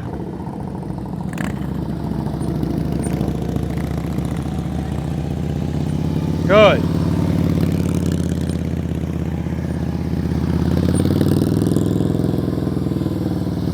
Beautiful. Nice and smooth. You hear his throttle? Steady. Steady. Friction zone. Steady. Excellent, Larry. Excellent. Slow down, slow down. Hold that turn. Hold it, hold it, hold it, hold it. I didn't say transition. Good, come on, come on, come on. Hold that turn, come on, come on. Transition, good. Hold that turn, hold it, hold it, hold it, hold it. Transition. Making that turn too early. Hold that turn, hold it, transition. Good, hold that turn, hold it, hold it, hold it. Transition. Good job. All right, guys, we're going to move on to exercise number 9, last numbered exercise. Any questions? Unfortunately today, guys, I took away your video redemption. That's getting to go again and again until you get this shit right on video. Right? I saw it. So let me ask a question. Tim, was that your first time doing the figure eight? Yes. I thought so. So in the NYPD, we're doing roll call. If I want to give somebody in the roll call their flowers, we ain't got all day. We got to get on patrol. One clap on the count of 3. 1, 2, 3. Congratulations, man. That's awesome. And Finesse, you said first time doing the offset double serpentine? All right. Now, he didn't do it on camera, so we can't acknowledge. I'm just kidding. 1, 2, 3. Awesome. I love firsts. I don't love them because now I got to put something on the screen. You're costing me time, both of you. But awesome, awesome, awesome. Now, when you did that offset double serpentine, it was the smoothest you've ever done it. The smoothest. You didn't complete it, though, right? You did. The second time I did. The second time you did. Okay, beautiful. I love it, man. So now I was already talking to you about the evolution of Finesse the Challenger, the evolution of Andy, the evolution of Stacy. This is the evolution of Tim, too, right? This is his 4th practice session? 3rd. Outstanding, but he's doing stuff in between, too. So that's just outstanding, guys. Outstanding. I love it, love it, love it. And I say this all the time. Whatever you guys do, if you got it from this channel, from me, and you carry that along in your motorcycle riding career, that means everything to me, right? It just does. I don't take that lightly, all right? All right, enough of kissing my own ass. All right, exercise number 9. This is the Abominable Snowman. It's not abominable for everyone. If you go to the top, that's what makes it abominable, right? The green cones just separate the circles. We're looking at 27. That's what I'm standing in. 25, 22, 18. So it's funny, when I do the single serpentine, I always, and the last exercise we just came from, I put my bike where I want you guys to be. And I never thought to do it here. I just kept walking over there and putting my foot like this. But I'm going to put the bike there now. This is where I want you guys to come. Now, you can see, I don't have this all coned in. So you got a void here. You don't need to use the void, but you could. This is the placement. This is where I want you to place your wheel, in the vicinity of here. And then I want you to hug these 2 cones. Placement, hug them, commit. And when you hug these 2 cones, and why am I hugging these 2 cones? Because if I start my commitment here, whatever I give up here, I got to make it up over there, right? Not a big deal for everybody in 27 feet. But if you don't place the wheel, last practice session, I told everybody, I'm telling you guys, this is where I want you to place the wheel, whether you need to or not. You ride a road glide, you don't know where that front wheel is. This is judging your placement. Put it there. So the guy came in every time. He's well off of that. Guess where it caught him? Up at the 3rd circle. If you're doing this, you're going to do the same thing there as here. That's why if Andy or any of you, I don't care how good your U-turn is. If you're looking at the ground, we're going to talk about that. Because whatever you're doing here, you're going to do it out there. And stuff happens fast out there. Trust me, guys. I don't want to commit to anything until I can see I'm free and clear. Or I can see one of those things ain't waiting for me. A bunch of sand. Every time somebody tells me I slipped in some sand, I know they're not looking, they're not scanning, especially at slow speeds. How could you not see it? You're not looking at it. It's that simple. Placement, hug them, commit. Remember exercise number 5, I said don't hug my cones? These cones are more affectionate. They don't mind. Placement, hug them, commit. And now we're doing the same thing. Hold it. Hold. Okay, we're good. Hold it. Hold it. Now again, there's no pressure here to do anything you don't need to do. If this is it, go right back out. Or you can go around twice and go right back out. This is your entrance and your exit, regardless of what you do. Unless you screw up there. If you screw up, just pull out. Pull out of the exercise. Not that kind of video. All right. If you want to keep going, hold the turn. Hold it. Hold it. Hold it. Then you're going to go through these green cones. And same thing. Placement. So whenever you guys are looking at these cones on the side, you know you want to be past it. You're going to be between these 2 cones. Placement. Hug these 2 cones. Come all the way to the top. Use all of your space. Commit. Hold this turn. Hold it. It's my OCD, guys. Hold it. Hold it. If this is all you want to do, go back in here and go out. If you want to keep going, same thing, and so on and so forth. Make sure you watch your speed. Stay in the friction zone. Yeah, that's what happened with you, Tim. I mean, it was just beautiful. Everything was smooth, and I was actually saying that. I said, look, this is perfect. I'm looking at his speed. I'm listening to his throttle. Everything is staying the same. All of a sudden, I heard his preload go down. And that's when the foot came down. He came out of the friction zone, right? Don't change anything. If you're going to the top, Larry, you want the top? Okay. That's all about placement. Placement, hug, but you got to lean the bike too. All right. But again, if your placement's good and you commit right away, you don't need a lot of lean. All right. It's that simple. Questions? All right. Placement. Hug him. Commit. Hold this turn. Hold it. Hold it.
Nice, Andy.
Nice and smooth. Look at his head and his eyes.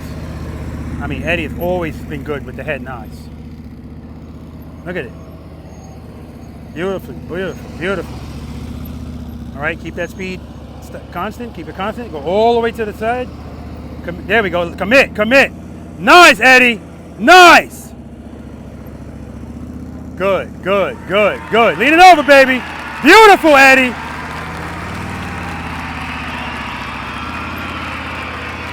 Remember earlier I told you guys, Eddie's right turns are better than his left. That was beautiful. And to show how beautiful it was, he didn't just go around once, he stayed in there. It takes a lot more skill to hold that turn.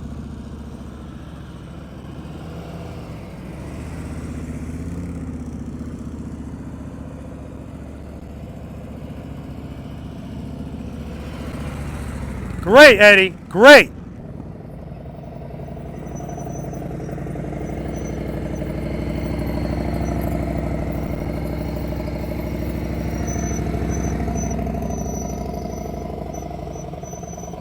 Keep it loaded, keep it loaded. Slow down. You're gonna have to slow down at the top box. Slow down, slow down, slow down. Too early, too early. Yeah, too early. Don't stop with the handlebars turn, brother. Yeah, that was just too early, that's all. This is not about you being able to make this turn because of lean. It's all about wheel placement.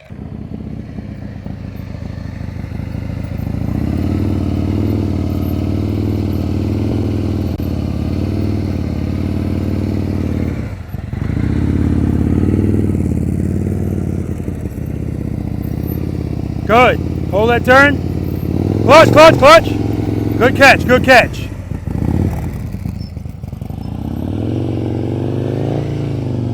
Too early over there again. And that's what she does. The last time he was here too, same thing. Too early. Wheel placement. It's all about the wheel placement. And he's got a roll cake, so it's the easiest bike to really place because you got no fairing blocking you. Good, commit. Very nice. Good head and eyes. All the way to the left. Too early. There you go. Make it up. Commit. See, this circle's wide, so he was able to still make that. All the way over. Placement. Good. Hug him. Commit. There we go. Very nice. Very nice. Really, Tim? That was beautiful, man.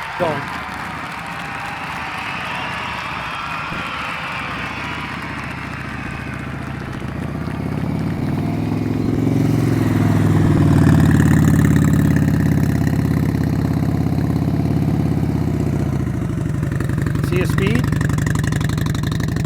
So we don't need all that speed. This is full control. See how he slowed down right there? Look at him. Barely moving. Reset.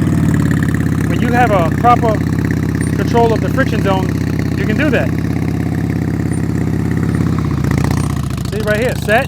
Placement. Hug him. Head and eyes. Whoa. Nice. He locked up that rear wheel, but he's still in control.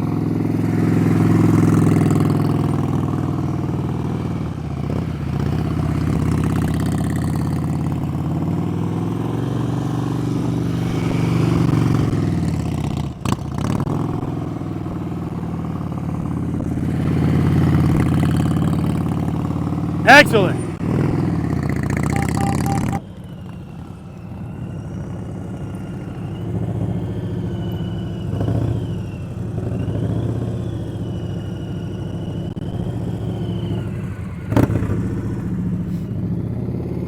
Now with the placement, hug 'em and commit, this bike's handlebars don't turn as much.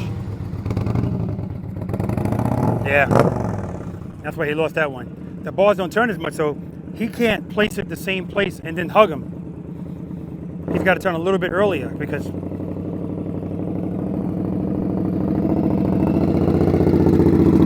good, hold that turn. Good. Hold it. Hold it. All the way over. All the way over. All right, she's early. Really early. Too early. Too early.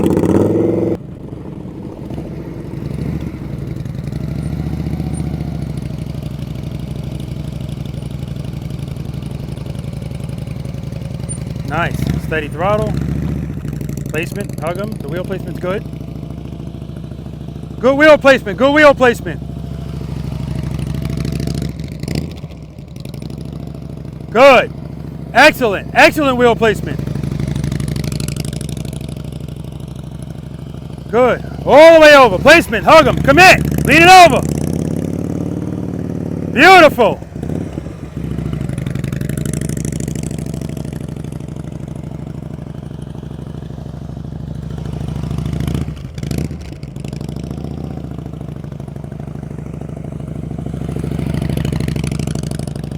Excellent, Larry. Excellent.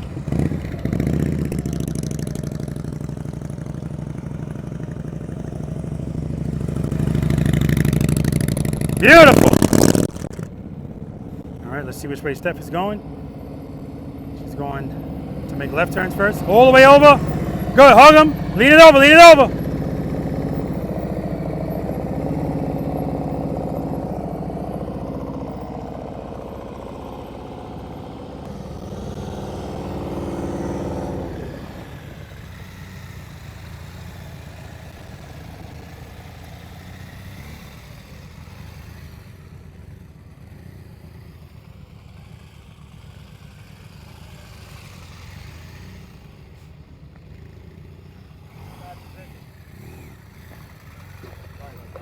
We don't apologize for hitting cones.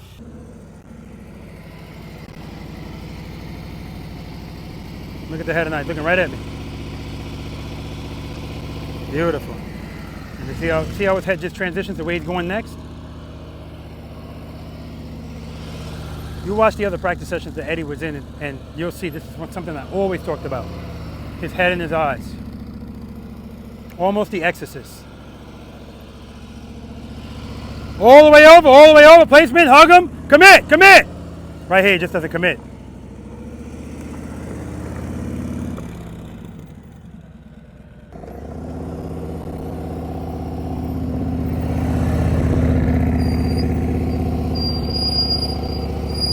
All the way over, all the way over.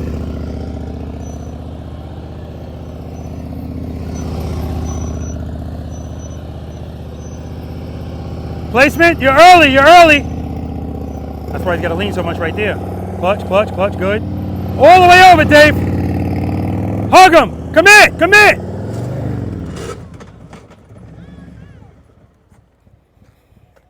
That was better wheel placement this way than the other way.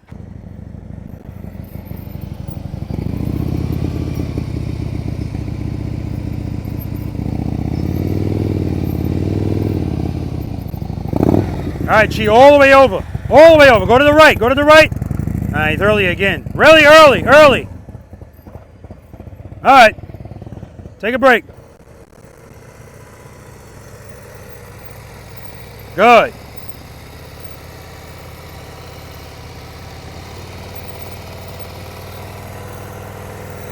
All the way over. Placement. Hug him. His wheel placement is very nice. Very nice. Like I said, he can't see the front wheel. I can't fully see the front wheel on my Street Glide either. Very nice wheel placement. Look at that. Beautiful. Beautiful.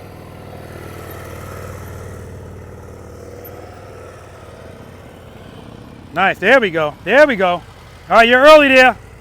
You're good. Just lean it over. Good. And you guys remember last time Tim came out and hit that cone? That's the reason why when you do a U-turn, I want you to come out straight. It's about being controlled. Excellent, man. Excellent. Take a break. Excellent. I see the pride in his face, too, man. It's happy. It's a good feeling to accomplish this. Every time Tim comes back here, he seems to do one more thing better than he did it the last time. And today was just, like, amazing.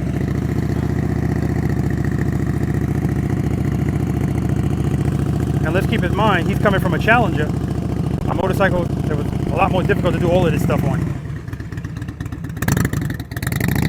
So you can see here, the way Rufus does this, see how it's not a lot of speed? He doesn't look like he's under stress. See right here? Slows down to make sure his placement's good.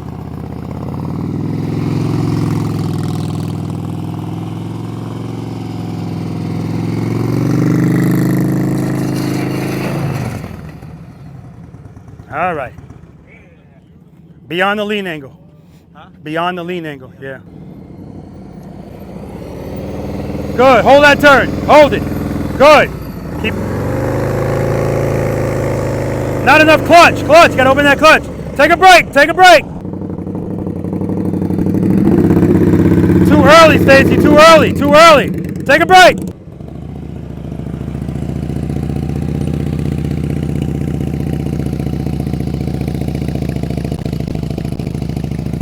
Beautiful. See, same thing here with Larry. Not going fast. He doesn't seem stressed. You don't need a lot of speed. As long as you know you got the friction zone. Open, close is relevant here as well. Good, wheel placement. Oh, too much speed.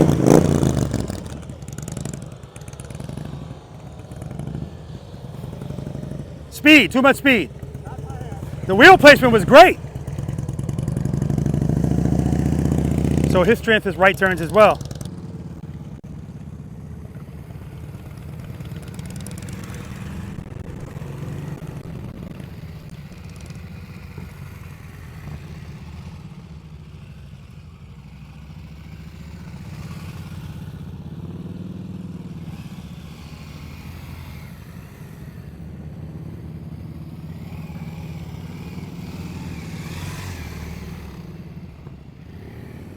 Too early, too early, too early.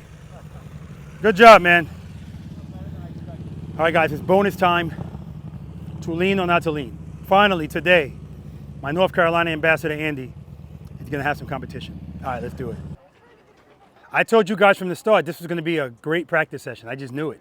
All right? All right. Any questions on the Abominable Snowman? It's wheel placement, wheel placement, wheel placement. That's what it's all about, right? And speed. All right, bonus time, guys. Ooh, and we got shade and a breeze. The Lord knows it's bonus time. And I got rid of the maze because I would get to it and maybe somebody could do it after all that work putting it up. So I want something that everybody can kind of participate in that can incorporate all of the skills that we did today. That's this. All right. So no, this is not the same single serpentine as what we did in exercise number 5. These cones are 10 feet apart.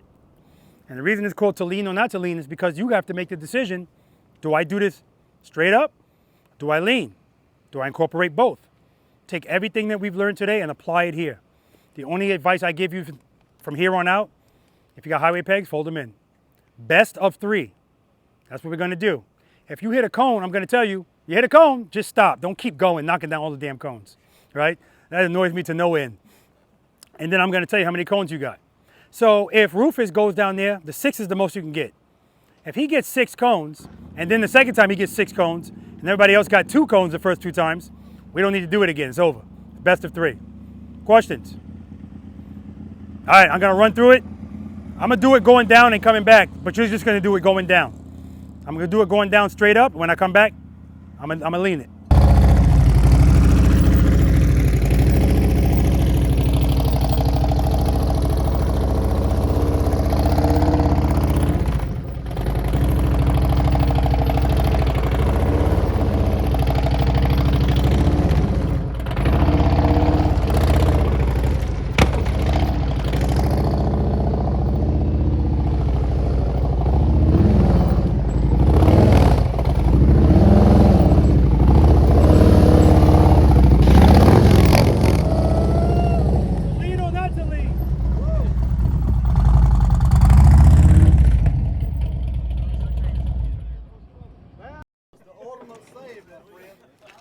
All right, so listen, full disclosure, I always purposely go far so that I can emphasize do I do a lean? Because the point is, if you do it straight up and you get to that last cone or any cone, if you don't think you're going to make it, 3 things determine the radius of the turn, right?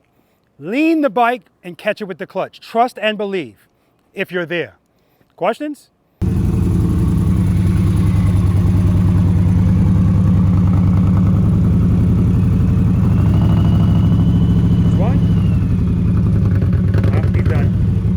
It's 2, 3. Whoa, he just creeped around that cone. That's it, you're out. 3 cones, 3 cones. And yes, you can do it on the Pursuit because I've done it on Finesse's motorcycle as well as my Pursuit Elite. 1, 2, 3, 4,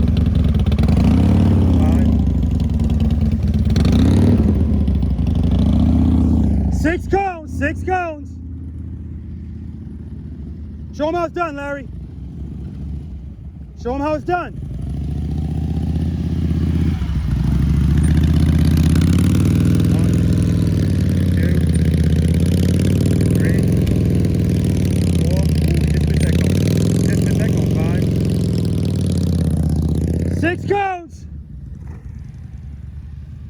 Asterisk, asterisk, we got to put an asterisk next to this.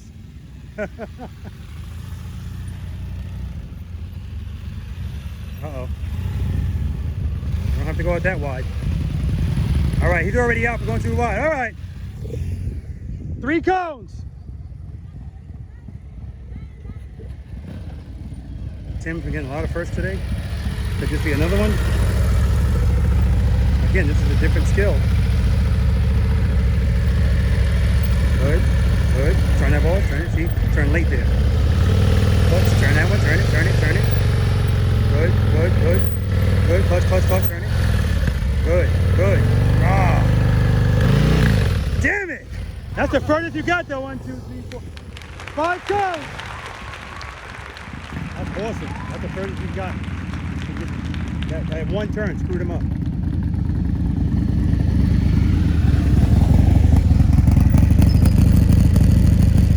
Cone, 2 cones, 3 cones, highway peg still out. That's it. cones.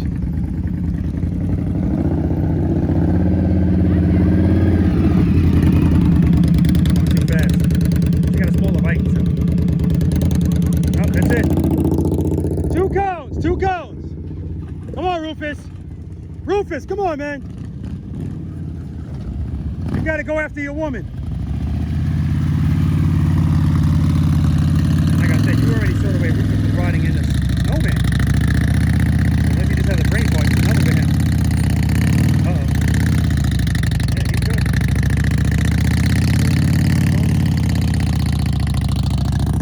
6 cones, 6 cones.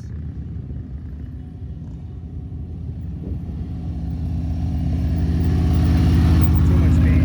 All right, slow down. Highway brakes are still out. 2 cones.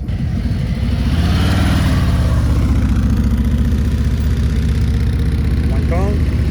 A little wide there. You don't want to be that far away from the cones. 2 cones. All right. Trying to make a correction there. 3 cones. Yeah, he's done. 4 cones. 4 cones.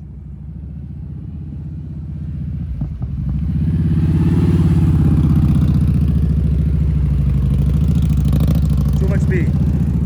2 cones.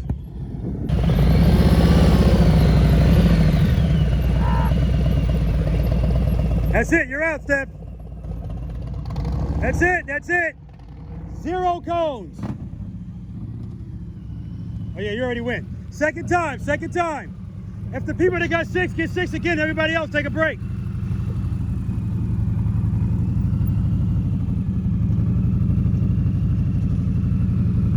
Good. 1 cone. 2 cone. Clutch, clutch, clutch, clutch. 3 cone, he's out. 3 cones, take a break.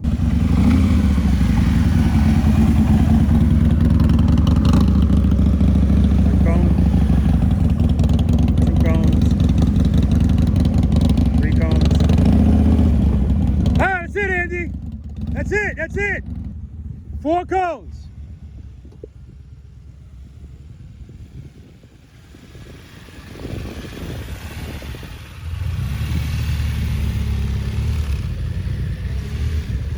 That's it, that's it. 4 cones.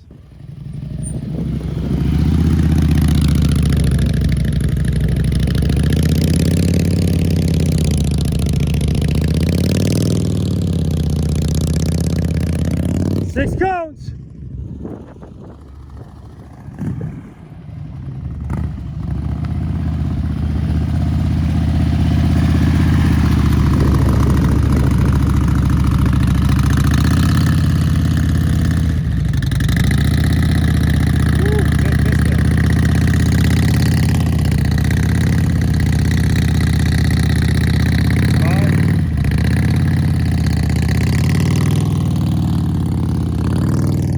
Six cones.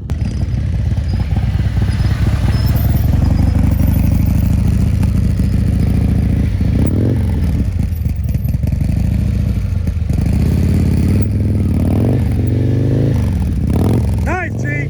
Oh! Woo! 5 cones.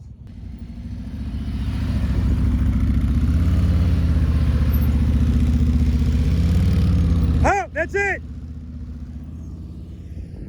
2 cones.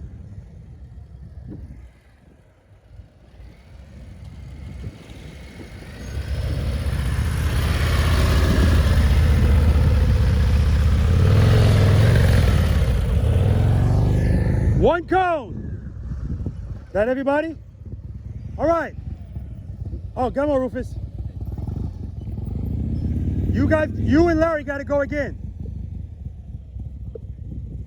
You both got 6 cones twice. All right. You guys will be doing this brakeless. Let's see who gets the furthest. I got to add something because otherwise it's going to be a draw. Maybe. Sometimes people choke. Larry, you're up first.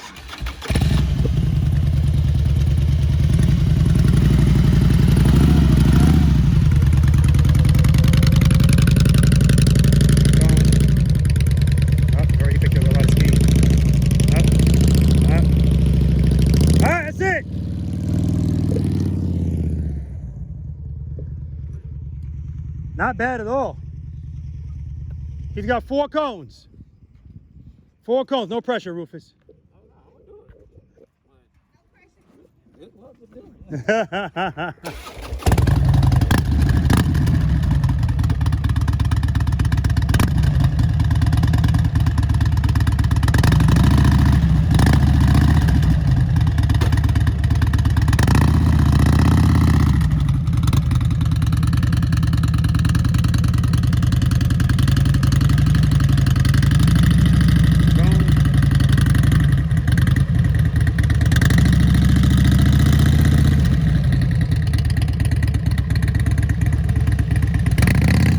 Alright, that's it.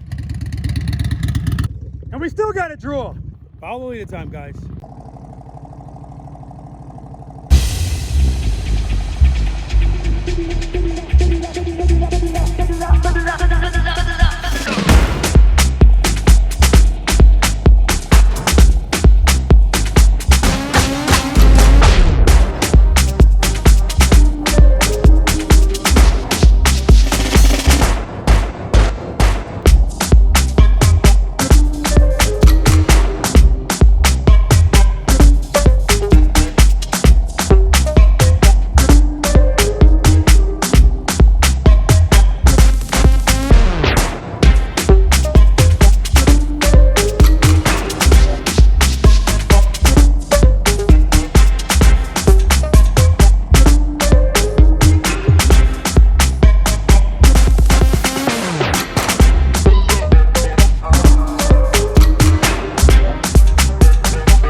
All right, you weren't here at the beginning, so that's where we have to start. What's your name?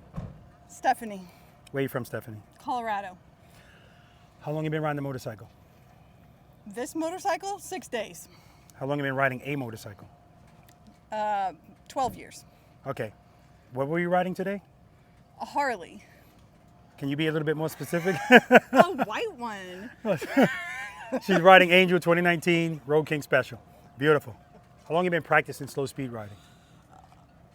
4 days. 4 days. Private lesson here with me. Absolutely. If you had to give yourself a rating 1 to 10, 10 being the best in slow speed, what would you give yourself? Maybe a 3. Pleasure to meet you, dear. And pleasure to work with you half this week. Thank you. Safe travels home. I appreciate it. All right. Did you enjoy yourself? I did. Okay. You remember what you rated yourself when you first came out here? Like a 6, 7. You ain't changing that number? Like a 1, 2. Okay. Highly disagree. Yeah. Respectfully disagree. Pleasure meeting you, brother. Good to meet you. All right, man. Did you enjoy yourself? Absolutely. It was fantastic. Gets better every time. Absolutely, man. Do you remember what you rated yourself when you first came out? 6.9. Any change in that number? 7.3. Yeah, man, because, I mean, you rocked the top of that Snowman. You look good, man. That's what I was tracking, because I'm going to do those country road U-turns with style and grace. Yes, absolutely. You're already doing it. Good to see you again, Thank brother. you, Rob. Always a pleasure. All right. Eddie McLean, ladies and gentlemen. All right, man. It's good to see you again. Thanks. Did you enjoy yourself? Yes, you bet. You remember what you rated yourself when you first came out? 6, 7. Any change in that number? I'd stick with that. Always a pleasure, man. All right. All right. So again, he wasn't here at the beginning, but I told you guys he was checking in, and you could check in. You know, he's a buddy of mine, good friend of mine actually, and we got some stuff coming for you guys. You just wait up. We got something coming on YouTube. Him, me, and Q the Rider, also known as Riding and wrenching. That's right, riding and wrenching. So anyway, this is Finesse the Challenger. How long have you been riding a motorcycle? Since about 2003, I think. Okay, so this is the 100th practice session. I've been asking people, is this your first practice session? Absolutely not. How many have you been to roughly? 7, I think, maybe. Know the numbers? No, I have no idea. Yeah, man. But if you want to see the evolution of Finesse the Challenger, just check out practice session number, because we don't know. 40 He doesn't something. know. I think it was 40 something, 43 or something like that. I don't know. I don't know. Yeah. But man, he has just come a huge, I mean, just the confidence in his riding. And when we go for a ride, it's always a great ride. So anyway, listen, Finesse the Challenger, that's the name of his channel. Check him out on YouTube. He's on Instagram. He is a graphic designer. So when you watch his videos, you keep that in mind. I mean, it's just very impressive stuff. Good stuff, man. Very good stuff. Always a pleasure, man. Thanks for coming out. Heck yeah, all right. All right. All right. So before I say anything to you, so Tim is one of these guys that he's compounding. Like every time you come out here, you do something a little bit better than the last time you were here. And this time, oh my gosh, you're like I told you, it's like a metamorphosis, like a whole nother person. So I'm going to ask you this. Did you enjoy yourself? Oh, I had a blast today. All right. You remember what you rated yourself when you first came out here? A 5. Any change in that number? I'd give it a 6. Yeah, so would I, man. Outstanding, man. Always good to see you. You did a phenomenal job. Phenomenal job. What's your name? I'm Stacy. What's your name? Rufus Sims. Where you guys from? Atlanta, Georgia. How long you been riding a motorcycle? 1 year and 11 months. Okay, how about you? About 17 years. What are you riding today? I'm riding the Indian Scout Barber 2022. How about you? 2005 Harley Davidson Road King Classic. Nice. How long you been practicing slow speed riding? Since I started riding. Okay, good. How about you, Rufus? About 10 years. Okay, good. If you had to give yourself a rating 1 to 10 slow speed, what would you give yourself? I'm a 3. How about you? I give myself a 7. The sandbagging. I'm telling you, if it rains, we're covered. We're covered.